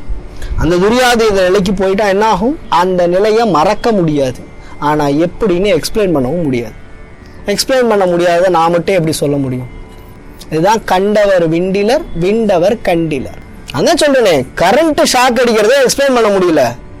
நம்ம தான் அதை அனுபவிச்சிருக்கோம், நமக்கு நல்ல ஞாபகத்துல இருக்கு. ஆனா அந்த உணர்வை சொல்றதுக்கு நம்ம கிட்ட வார்த்தை இல்லை. அதுக்கே வார்த்தை இல்லாத போது இந்த நிலைக்கு எப்படி வார்த்தை இருக்கும்? அடுத்தது, விரவும் புதுமலர் இட்டு நின் பாத விரைகமலம் இரவும் பகலும் இறைஞ்சவல்லார் இமையோர் எவரும் பரவும் பதமும் ஐராவதமும் பகீரதியும் உறவும் குளிசமும் கற்பக காவும் உடையவரே. திரும்ப வந்துட்டார் அதே நிலைக்கு. எங்க வந்துட்டார்? ஏம்மா இதெல்லாம் பண்ணீங்கன்னா இந்திரலோகம் கிடைக்கும், இதெல்லாம் பண்ணா இந்திரலோகம் கிடைக்கும். என்ன பண்ணணும்? விரவும் பகலும், விரவும் புதுமலர் இட்டு. விரவும் புதுமலர்னா முழுசா மலர்ந்துராத மலர், வண்டு உள்ள போக முடியாத அளவுக்கு மட்டும் விரிஞ்சிருக்கக்கூடிய பூ. அந்த பூவை பறிக்கணுமா? அந்த பூவை பறிச்சு அம்பாளுக்கு பூஜை பண்ணணுமா? வண்டு கிண்டா மலர், இந்த வண்டு கிண்டா மலரை கொண்டு வந்து பூஜை பண்ணணுமா? இதுக்கு ஒரு ரிஷி முயற்சி பண்ணார். அந்த ரிஷிக்கு வியாக்கிரபாதர்னே பேரு. நடராஜ பெருமானுக்கு பூஜை பண்ணணுங்கிறதுக்காக போய் பூ பறிக்க போனார். ஆனா போறதுக்குள்ள தேனி வந்து அந்த பூவை சாப்பிட்டுட்டு போயிடுச்சு. ஏன்னா அந்த பூவெல்லாம் மரத்தோட உச்சியில இருந்தது, கொன்றை பூ. என்ன பண்ணார்? இந்த பூ மலர்றதுக்கு முன்னாடி இந்த பூவை பறிக்கணும் அப்படின்னு ஒரு நாள் விடியகாத்தால போனார். 2 மணிக்கு தான் போனார். போய் 2 மணிக்கு பார்த்தா பூ மலரவே இல்லை. கொண்டு வந்து வச்சார், மொட்டே வெம்பி போச்சு, மலராம. அப்ப 2ம் இருக்கணும் அப்படின்றதுக்காக போய் தபஸ் பண்ணார். தபஸ் பண்ணி மரத்து மேல வேகமா ஏறுறதுக்கு புலியோட காலும், இருட்டுல கண்ணு தெரியறதுக்கு புலியோட கண்ணும் கேட்டு வாங்கினார். அவருக்கு வியாக்கிரபாத மகரிஷின்னு பேரு. அந்த வியாக்கிரபாத மகரிஷி வண்டு கிண்டா மலர் எடுத்து சிவபெருமானுக்கு பூஜை பண்ணவர். அந்த வண்டுகிண்டா மலரை எடுத்து பூஜை பண்ணணும். விரவும் புதுமலர் இட்டு நின் பாத விரை கமலம், நின் பாத விரை கமலம் இரவும் பகலும் இறைஞ்ச வல்லார். ராத்திரி பகல் அப்படிங்கிற டைம் டியூரேஷன் பார்க்காம, ராகுகால யமகண்ட இதெல்லாம் பார்க்காம எவன் பூஜை பண்றானோ அவன் என்ன பண்ணுவாங்க, எவரும், இவங்க யாரா இருந்தாலும் சரி, எவரும் பரவும் பதமும் எல்லாரும் வழிபடக்கூடிய பதவி. எந்த பதவி? இந்திர பதவி. உலகத்துல எந்த யாக யஜ்ஞங்கள் பண்ணாலும் முதல் ஹவிசு இந்திரனுக்கு. அதனால எவரும் பரவும் பதமும் ஐராவதம், அவனுடைய யானை, வெள்ளை யானை, பகீரதியும், மந்தாகினி நதி, ஆகாஷ கங்கை, பகீரதியும், உறவும் குலிசமும், அதாவது வஜ்ராயுதமும் அவன் கையில் இருக்கக்கூடிய குலிசாயுதமும், இந்த 2 ஆயுதங்களும் வச்சுக்கிட்டு கற்பக காவும் உடையவரே, அவங்களுக்கு கற்பக காடும் இருக்கக்கூடிய இந்திரலோகம் கிடைக்கும் அப்படின்னு சொல்லிட்டார். அடுத்தது உடையாளை ஒழுகு செம்பட்டு உடையாளை ஒளிர் மதி செஞ்சடையாளை வஞ்சகர் நெஞ்சு அடையாளை தயங்கு நுண்ணூல் இடையாளை எங்கள் பெம்மான் இடையாளை இங்கு என்னை இனி படையாளை உங்களையும் படையாவண்ணம் பார்த்திருமே. முன்னாடி ஆல்ரெடி பார்த்தோம், கற்பக காவில் பங்குவர்னு பார்த்திருந்தோம். இப்ப இங்க என்ன சொன்னார்? கற்பக காவும் உடையோர்னு சொன்னார். உடையோர்னா அவங்கள்ட்ட இருக்குன்னார். அவங்க கிட்ட இப்போ உங்ககிட்ட ஒண்ணு இருக்கு, ரொம்ப வருஷமா யாருமே கேட்கல, ஏதோ ஒரு பொருள் கொடுத்து வைக்கிறாங்க, ரொம்ப வருஷமா யாருமே கேட்கல, இல்ல அந்த பர்டிகுலர் குடும்பத்தை சேர்ந்தவங்க காலி பண்ணி வேற ஏதோ ஒரு ஊருக்கு போயிட்டாங்க. அப்ப நீங்க என்ன பண்ணுவீங்க? அதை ஈஸியா எடுத்து உபயோகப்படுத்துவீங்க. இது ஈஸியா எடுத்து உபயோகப்படுத்துவீங்க. கரெக்டா ஒரு பெரிய அண்டா இருக்கு, அந்த அண்டா வந்து யாரோ ஒருத்தவங்க உள்ள கொடுத்துட்டு போயிருக்காங்க. நம்ம என்ன பண்ணிருப்போம்? வாங்கி தூக்கி பத்திரமா சேஃபா பரன்ல வச்சிருப்போம். அவங்க ஊரை காலி பண்ணி போயிருந்தாலோ அல்லது அந்த குடும்பமே நம்முடைய தொடர்புல இல்லாம போயிருந்தாலோ, என்னைக்கு நம்ம வீட்டுல பைப்பு உடைச்சுக்குதோ அன்னைக்கு அந்த அண்டா அங்க வந்துடும். அவங்கள்ட்ட பெர்மிஷன் வாங்கியா வச்சோம்? இல்ல. அப்போ நம்ம கிட்ட ஒரு பொருள் உடைமையா இருக்கு, ஆனா அது தற்காலிகமா இருந்தாலும் நம்முடைய உடைமையா இருக்கு. அது நம்மோடது கிடையாது, ஆனா தற்காலிகமா நம்ம கிட்ட இருந்தாலும் நம்முடையதான் இருக்கு. அப்படி இருக்கக்கூடிய இந்திர பதவி. அப்ப இந்திர பதவி தற்காலிகமானதுன்னு சொன்னா அடுத்து என்ன சொல்லணும்? தாயரின்றி மங்குவர்னு சொல்லணும். அதை விட உயர்ந்த நிலை இருக்கு, பிறப்பு இல்லாத நிலை இருக்குன்னு சொல்லணும். அதான் இந்த பாட்டு. உடையாளை ஒழுகு செம்பட்டு உடையாளை, எல்லாத்தையும் தன்னுடைய உடைமையா வச்சிருக்கிறவள. அவளுடைய உடைமை எது? அம்பாளுடைய உடைமை எது? மகாராஜன் உலகை ஆளுவான், மகாராணி அவளை ஆளும். அந்த மாதிரி அவரு எல்லாத்தையும் வச்சிருக்காரு, அவரையே தூக்கி வச்சிருக்கா. எப்படி வச்சிருக்கா? கவ்வி வச்சிருக்கா. வவ்விய நம்ம படிச்சோம், வவ்விய வாகத்து இறைவரும் நீயும் மகிழ்ந்திருக்கா. அப்படி கவ்வி வச்சிருக்கா, அப்படி இடுக்கி பிடிச்சா அணைச்சு வச்சிருக்கா. அப்படி வச்சிருக்கக்கூடிய உடையாளை ஒழுகு செம்பட்டு உடையாளை. அவளுடைய உடம்புல இருக்கக்கூடிய ஆடை என்ன கலர்ல இருக்கு? சிவப்பு பட்டு ஆடை உடுத்தி இருக்கா. ஒழுகு செம்பட்டு உடையாளை. அதுவும் எப்படி? அவ அப்படி நளினமா நிக்கிறா, அந்த உடை அவளோட நளினமா நிக்குது. இப்ப நம்ம உடம்புல ரொம்ப நளினமானது எதுன்னு கேட்டா நம்மளோட உடை தான். அது அப்படியே நெகிழ்ந்து விழும். இன்னும் சொல்ல போனா நம்ம போடக்கூடிய ஆடை ஆபரணங்கள்லாம் ஒரு ப்ராப்பர் ஜாமெட்ரிக்கல் ப்ரொபோர்ஷன்ல இருக்கும். இப்போ ஒரு வட்டமா ஒரு தோடு போடுறோம்னா அந்த தோடுக்கு வட்டம்னு ஒரு ஷேப் உண்டு. இப்போ ஒரு நகை போடுறோம்னா அதுல சின்ன கம்பியை சீர கோத்திருப்பாங்க. ஆனா உடை ஒண்ணுதான், கசங்கி களைஞ்சு இருக்கும், ஆனா அழகா இருக்கும். கலங்கி கசஞ்சு நம்ம உடம்புல எப்பயுமே இருக்கக்கூடியது எது? ஆடையும் முடியும் தான், ஆனா அது அழகா இருக்கும். சோ அந்த மாதிரி ஒழுகு செம்பட்டு உடையாளை ஒளிர்மதி செஞ்சடையாளை. ஒளிர்மதி செஞ்சடையாளை. அவளுடைய தலையிலையும் சந்திரபிரபை உண்டு. சந்திரபிரபை உள்ள அம்பாளுக்கு ஒரு பேர் இருக்கு தெரியுமா? சிவபெருமானுக்கு சந்திரபிரபை வந்துச்சா? இப்ப அவருடைய ஒரு பாகத்துல அம்பாள் இருக்கான்னா அவருடைய தலையில அந்த சந்திரபிறை உண்டா? நீங்க அம்பாள், காமாட்சி, ராஜராஜேஸ்வரி இந்த உருவம்லாம் பாத்தீங்கன்னா அவளுக்கும் பிறை இருக்கும். அந்த உருவத்துக்கு ஒரு பேர் உண்டு. அவளுக்கு சந்திரகண்டான்னு பேரு. சந்திரகண்டா, கண்டானா துண்டு, தேங்காய் கண்டம் போடுன்னு சொல்லுவோம்ல, அதெல்லாம் எதுல துண்டுன்னு அர்த்தம். சந்திரகண்டா. அவ தலையிலையும் அந்த பிறைமதி கொழுந்து இருக்கு. அந்த பிறைமதி கொழுந்து இருக்கு, சின்ன எல்லா துண்டு இருக்கு. அதனால ஒளிர்மதி செஞ்சடையாளை வஞ்சகர் நெஞ்சு அடையாளை. இந்த யார் வஞ்சகர்? எனது உனதுன்னு சொல்லிக்கிட்டு இருக்கவன் எல்லாம் வஞ்சகர். அவன் மனசுக்குள்ள அம்பாள் போமாட்டா. எப்ப நீ உன்னோடதுன்னா உன்னோடத நீயே பாத்துக்கோ, நான் வரல அப்படின்னு விட்டுருவான்.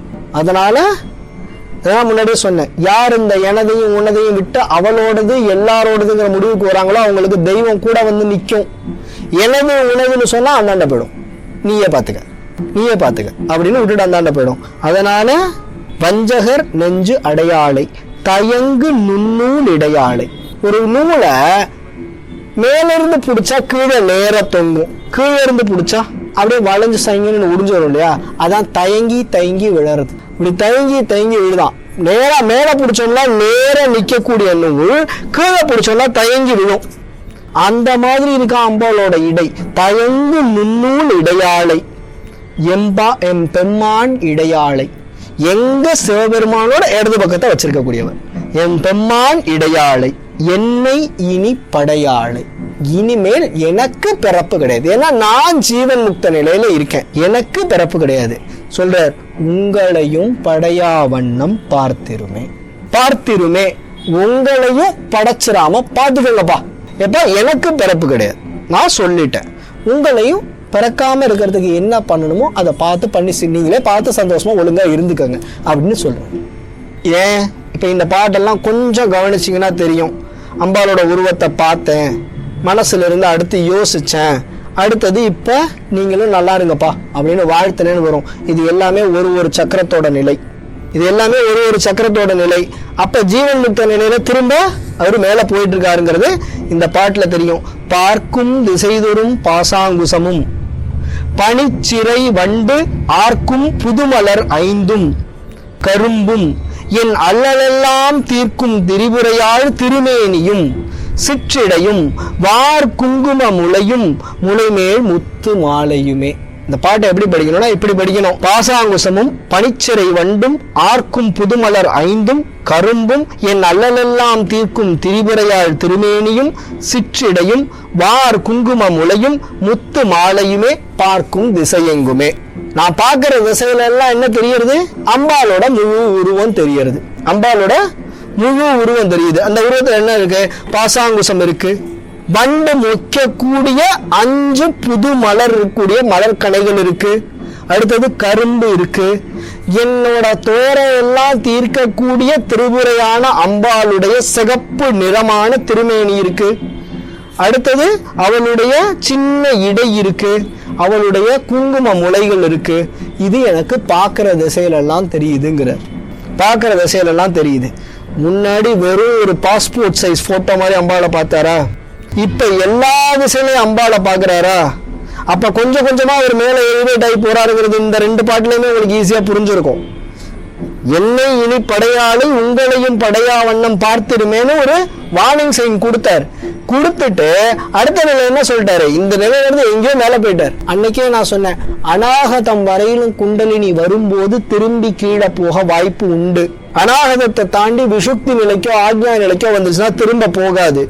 இந்த நிலைக்கு வந்துருச்சுன்னா முழுக்க ஞானம்தான், எல்லா திசையில இருக்கிறதும் தெரியும். அப்ப எல்லா திசையிலையும் அம்பாள் இருக்காங்கிறத எப்படி பார்க்க முடியும்? கண்ணால பார்க்க முடியுமா? கண்ணால நம்ம நேரா இருக்கிறத பார்க்க முடியும், குறைஞ்சபட்சம் பெரிஃபெரியில இருக்கிறத பார்க்க முடியும். பின்னாடி இருக்கிறத பார்க்க முடியுமா? முடியாது.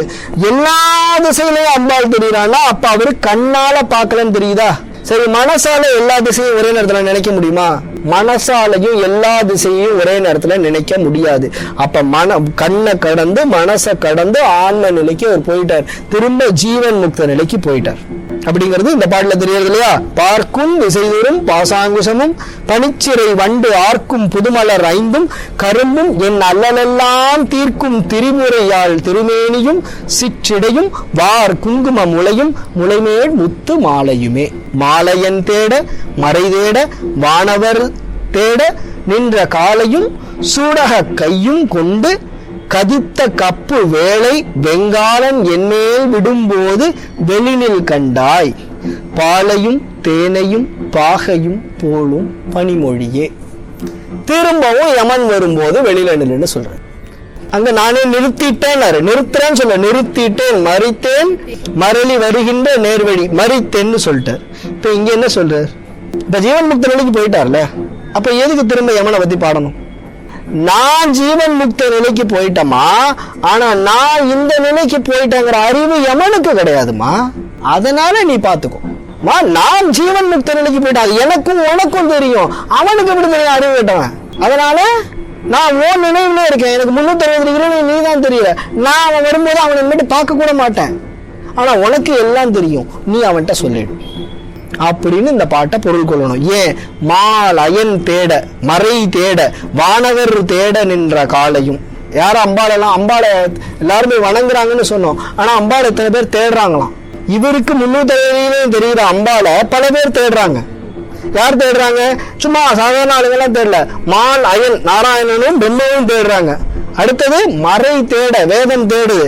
அடுத்தது வானவர்கள் எல்லாம் தேடுறாங்க. இவ்வளவு பேரும் தேட நின்ற காலையும் சூடக கையும். அவங்க என்ன தேடுறாங்க? உன் காலை தான் தேடுறாங்க. இத்தனைக்கும் எது அவங்களுக்கு ரொம்ப பக்கத்துல இருக்கோ அதை தான் தேடுறாங்க.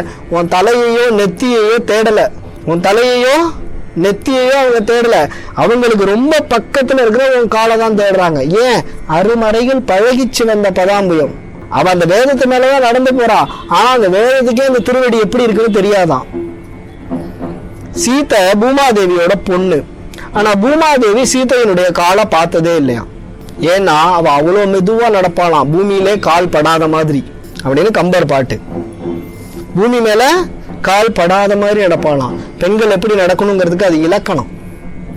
டங்கு டங்கு டங்கு டங்கு நடந்தா தாடகை சூர்பனகைலாம் அப்படி நடந்தாங்கன்னு இருக்கு. சீதை எப்படி நடந்தா? பூமி நிலம் அதிராம நடந்தாலும். நிலம் அதிராம நடக்கிறது ஒரு சாமுத்திரிகா லட்சணம்.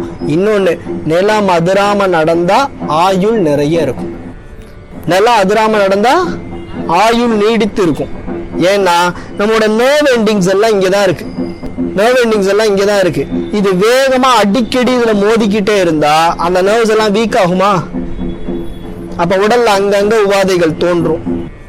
சரி, இப்ப வேற ஒரு ஆங்கிள் யோசிப்போம். அப்ப டான்ஸ் ஆடுறவங்க வேகமா தட்டதான் செய்வாங்க, ஆனா அந்த உடல் உபாதைகளை சரி பண்ணக்கூடிய யோக சாஸ்திரம் அந்த நடனத்துல இருக்கும். அதனால சாதாரணமா நடக்கும்போது நில அதிர நடக்கக்கூடாது. சாதாரணமா நடக்கும்போது நில அதிர நடக்கக்கூடாது. ஆடுறவங்க கூட நடக்கும்போது மெதுவா தான் நடக்கணும், ஆடும்போதுதான் தட்டி ஆடணும். ஏன்னா அது அந்த யோகத்தோட கலந்து வரும். அதனாலதான் யோக சாஸ்திரத்தை எழுதின அதே பரத முனிவர் நாட்டிய சாஸ்திரம் எழுதினார்.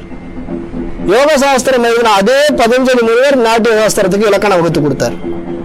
ரெண்டும் ஒண்ணு பின்னி பிணைஞ்சது, ரெண்டும் ஒன்னோட ஒண்ணு பின்னி பிணைஞ்சது. அதோட முத்திரைகள், அதுல வைக்கக்கூடிய அங்க அசைவு, அதுல இருக்கக்கூடிய ஸ்டெப்ஸ், இதெல்லாம் அப்படியே முழுக்க யோக சாஸ்திரம். அதனால அவங்களுக்கு உபாதைகள் வராது. ஆனா பொதுவா நடக்கக்கூடியவங்க நிலம் அதிராம நடக்கணும். அதுல கூட சொல்லுவாங்க, சூர்பனகை நடந்து வந்தா, அதுக்கு ஒரு பாட்டு இருக்கு. பஞ்சு குளிர் விஞ்சு குளிர் பல்லவ மணுங்க செஞ்சவிய கஞ்சம் நிகர் சீரடியலாகி அம்சொலில மங்கையென அன்னமென மின்னும் வஞ்சியன நஞ்சமென வஞ்ச மகள் வந்தாள். Thanks for the music. இதே பீட்ல அந்த பாட்டு இருக்கும். அதே வீட்டுல இருக்கா? ஏன்னா இந்த பாட்டு முழுக்க பாருங்களேன், பஞ்சு குளிர் விஞ்சு குளிர்னு இந்த கொலுசோட சவுண்ட் வந்துகிட்டே இருக்கும். பல்லவமணுங்க செஞ்சவிய கஞ்சம் நிகர் சீரடியலாகி. அவன் வந்து என்னன்னா தன்னை அழகா மேக்கப் பண்ணிக்கிட்டு ராமன் எப்படியாவது தன்னை லவ் பண்ணணும்னு நடந்து வந்தாலாம். இதே மாதிரி சீதைக்கு ஒரு பாட்டு இருக்கு. பொன்னின் ஒளி பூவின் வெறி சாந்து பொதி சீதம் மென்னின் எழில் அன்னவள் தன் மேனி ஒளி மான அன்னமும் அரம்பையரும் ஆரம் எழுதும் நாண மன்னவ இருந்தமணி மண்டபம் அடைந்தாள். சீதை அந்த சுயம்பரத்துல விண்ணு முறிஞ்சதுக்கு அப்புறம் அந்த மண்டபத்துக்குள்ள நடந்து வராளாம். அவன் நடந்து வந்ததுக்கும் அதே சந்தம், சூர்பனகன் நடந்து வந்ததுக்கும் அதே சந்தம். ஆனா சூர்பனகன் நடந்து வந்ததுல கொலுசு சத்தம் இருக்கு, இதுல கொலுசு சத்தம் கூட இல்ல. அப்ப எவ்வளவு மிருதுவா நடந்திருப்பா. அதனால பூமாதேவி அவ காலை பார்த்தது இல்லையா. இதுல இன்னொன்னு சொல்லுவாங்க, சூர்பனகை அழகாக நடந்து வந்தாள், சீதை நடந்தாள், அது அழகாக இருந்தது. இது என்னன்னு நாளைக்கு சொல்றேன். ஏன் இந்த வித்தியாசம்? சரி, இப்படி எல்லாம் தேடக்கூடியவங்க யாரை இது தேடுறாங்க? அம்பாளுடைய காலை தேடுறாங்க. காலையும் சூடக கையும், அவளோட கையையும் காலையும் தேடுறாங்க. எதுக்கு கையையும் காலையும் தேடணும்? காலை பிடிச்சா கையை பயப்படாதுன்னு சொல்லும். காலை பிடிச்சா கையை பயப்படாதுன்னு சொல்லும். அபய முத்திரை சொல்லும். உனக்கு என்ன வேணும்னு வரத முத்திரை கொடுக்கும். அப்போ அப்படிப்பட்ட கையையும் காலையும் அவங்க தேடுறாங்க. கையும் கொண்டு கதித்த கப்பு வேலை. கதித்த கப்பு வேல் அப்படின்னா திரிசூலம். காலதேவனுடைய கையில ஒரு திரிசூலம் இருக்கு. அது எப்படி இருக்கு? கள்ளி செடி மாதிரி இருக்கான். கள்ளி செடி மாதிரி இருக்கான். கள்ளி எப்படி ஒண்ணுத்துல இருந்து இப்படி கிளச்சு கிளச்சு கிளச்சு கிளச்சு வளரும், அந்த மாதிரி இருக்கான் அவன் கையில இருக்கக்கூடிய அந்த வேலு, அந்த சூலம். அந்த சூலத்தை என் மேல அவன் விடுவான். இப்ப யமன் வரல, சூலத்தை மட்டும் விடுவான். ஏன்னா அவனுக்கு தூரத்துல இருந்து நான் எப்படி இருக்கேன்னு தெரியாது. நான் ஏதோ கோமால இருக்கேன்னு அவன் நினைச்சுப்பான். நான் ஜீவன் முக்த நிலையில இருக்கேன்னு அவனுக்கு தெரியாதுமா. கதித்த கப்பு வேலை வெங்காலன் என்னே விடும்போது வெளிநீல் கண்டாய். வெளிநீல் கண்டாய். ஏன் இந்த உடம்பு அழிஞ்சிரும்னா, அவர் ஒரு சூலாயத்தை விடுறாரு, இந்த உடல் அழிஞ்சிரும்னா இல்ல, இப்ப நான் ஜீவன் முக்த நிலையில கால தத்துவத்தை கடந்து நிக்கிறேன். இப்ப என் மேல அந்த சூலம் பட்டா அவன் செத்து போயிடுவான். அப்படிதானே மார்க்கண்டேயனுக்கு நடந்துச்சு. மார்க்கண்டேயன் போய் சிவபெருமானை கட்டி பிடிச்சான். சிவபெருமான் மேல காலசம்ஹாரம் முடித்து யமனை ஒரு உத விட்டார். யமன் செத்து போயிட்டார். அப்ப ஜீவன் முக்த நிலையில ஒருத்தர் காலத்தை கடந்து போயிட்டா அவங்கள மரணம் தாக்குனா மரணம் செத்து போயிடும். அதனால என்ன தாக்க கூடாதுன்னு அவனுக்கு அறிவு கிடையாதுமா. அதனால டேய் அறிவிட்டனே போவாதடா அப்படின்னு சொல்லாத. அவன்கிட்டையும் கருணையா பாலையும் தேனையும் பாகையும் போல பனிமொழியால பேசு. பாவம் அவனுக்கு தெரியாது, அவன் என்ன பண்ணுவான். இதுக்கு முன்னாடி அப்படி சொல்லல, வெளி நிற்கவே அப்படின்னு ஆர்டரா சொன்னார், ஓடிவான்னு சொன்னார், அதெல்லாம் சொல்ல. இப்ப அவனுக்கு தெரியாதுமா, பாவமா. அவன்கிட்ட நீ போய் இனிமே சொல்லுமா, அவன்கிட்ட போவாதன்னு சொல்லுமா அப்படின்னு சொன்னார். புரிஞ்சுச்சா? இந்த அங்க உள்ள வெளிநீட்கவுக்கும் இங்க வெளிநீல் கண்டாய்க்கும் நிறைய வித்தியாசம் இருக்கு.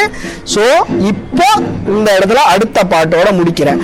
மொழிக்கும் நினைவுக்கும் எட்டாத நின் திருமூர்த்தம் என் விழிக்கும் வினைக்கும் வெளிநின்றதால் விழியால் மதனை அழிக்கும் தலைவர் அழியா விரதத்தை அண்டமெல்லாம் பழிக்கும்படி ஒரு பாகம் கொண்டாலும் பரிபுரையே. ரைட்டா? என்ன சொல்றார்? இத சொல்லிட்டார் அம்பாளு, நீ இது காலன்ட்டு இப்படி சொல்லிடு அப்படின்ட்டார். யமன் ரொம்ப லோவஸ்ட் ஜூரிஸ்டிக்ஷன், கான்ஸ்டபிள் மாதிரி. இப்ப அடுத்து நேர போயிட்டார் கமிஷனர்கிட்ட. ரைட்டா? கமிஷனருக்கு ஒரு பிரச்சனை, அதை எப்படி சால்வ் பண்ணணும்னு சொல்றாரு. என்ன சொல்றார்? மொழிக்கும் நினைவுக்கும் எட்டாத நின் திருமூர்த்தி என் விழிக்கும் வினைக்கும் வழி நின்றது. என்னுடைய செயலுக்கும் என்னுடைய கண்ணுக்கும் அது தெரிஞ்சுச்சுமா. அது மொழிக்கும் நினைவுக்கும் எட்டாது, மனசுக்கும் வாக்குக்கும் உட்படாது. மனோ வாசாம கோச்சரா. அப்படி இருக்கக்கூடிய உன்னுடைய உருவம் என்னோட விழிக்கு தெரிஞ்சது. அப்படி இருக்கக்கூடிய உன்னுடைய செயல்கள் என் புத்திக்கு புரிஞ்சுது. என் புத்திக்கு புரிஞ்சுது. இது எப்படி புரிஞ்சுது அப்படின்னா அதுக்கு நீ ஒரு வேலை பார்த்திருக்க. அது என்னங்கிறத நாளைக்கு சொல்றேன். स्वस्ति प्रजेभ्यः परिपालयन्तं न्यायेन मार्गेण महिर्महिषा गुरो ब्राह्मणस्य शुभमस्तु नित्यं लोकाः समस्ताः सुखिनो भवन्तु लोकाः समस्ताः सुखिनो भवन्तु लोकाः समस्ताः सुखिनो भवन्तु. எல்லோரும் இன்புற்றிருக்க நினைப்பதுவே அல்லாமல் வேறொன்று அறியேன் பராபரமே. ஆத்தாளை எங்கள் அபிராம வள்ளியே, அண்டமெல்லாம் பூத்தாளை மாதுளம்பூ நிறத்தாளை புவியடங்க காத்தாளை ஐங்கனை கருப்பு வில்லும் பாசாங்குசமும் அங்கு சேர்த்தாளை முக்கண்ணியை தொழுவார்க்கு ஒரு தீங்கில்லையே.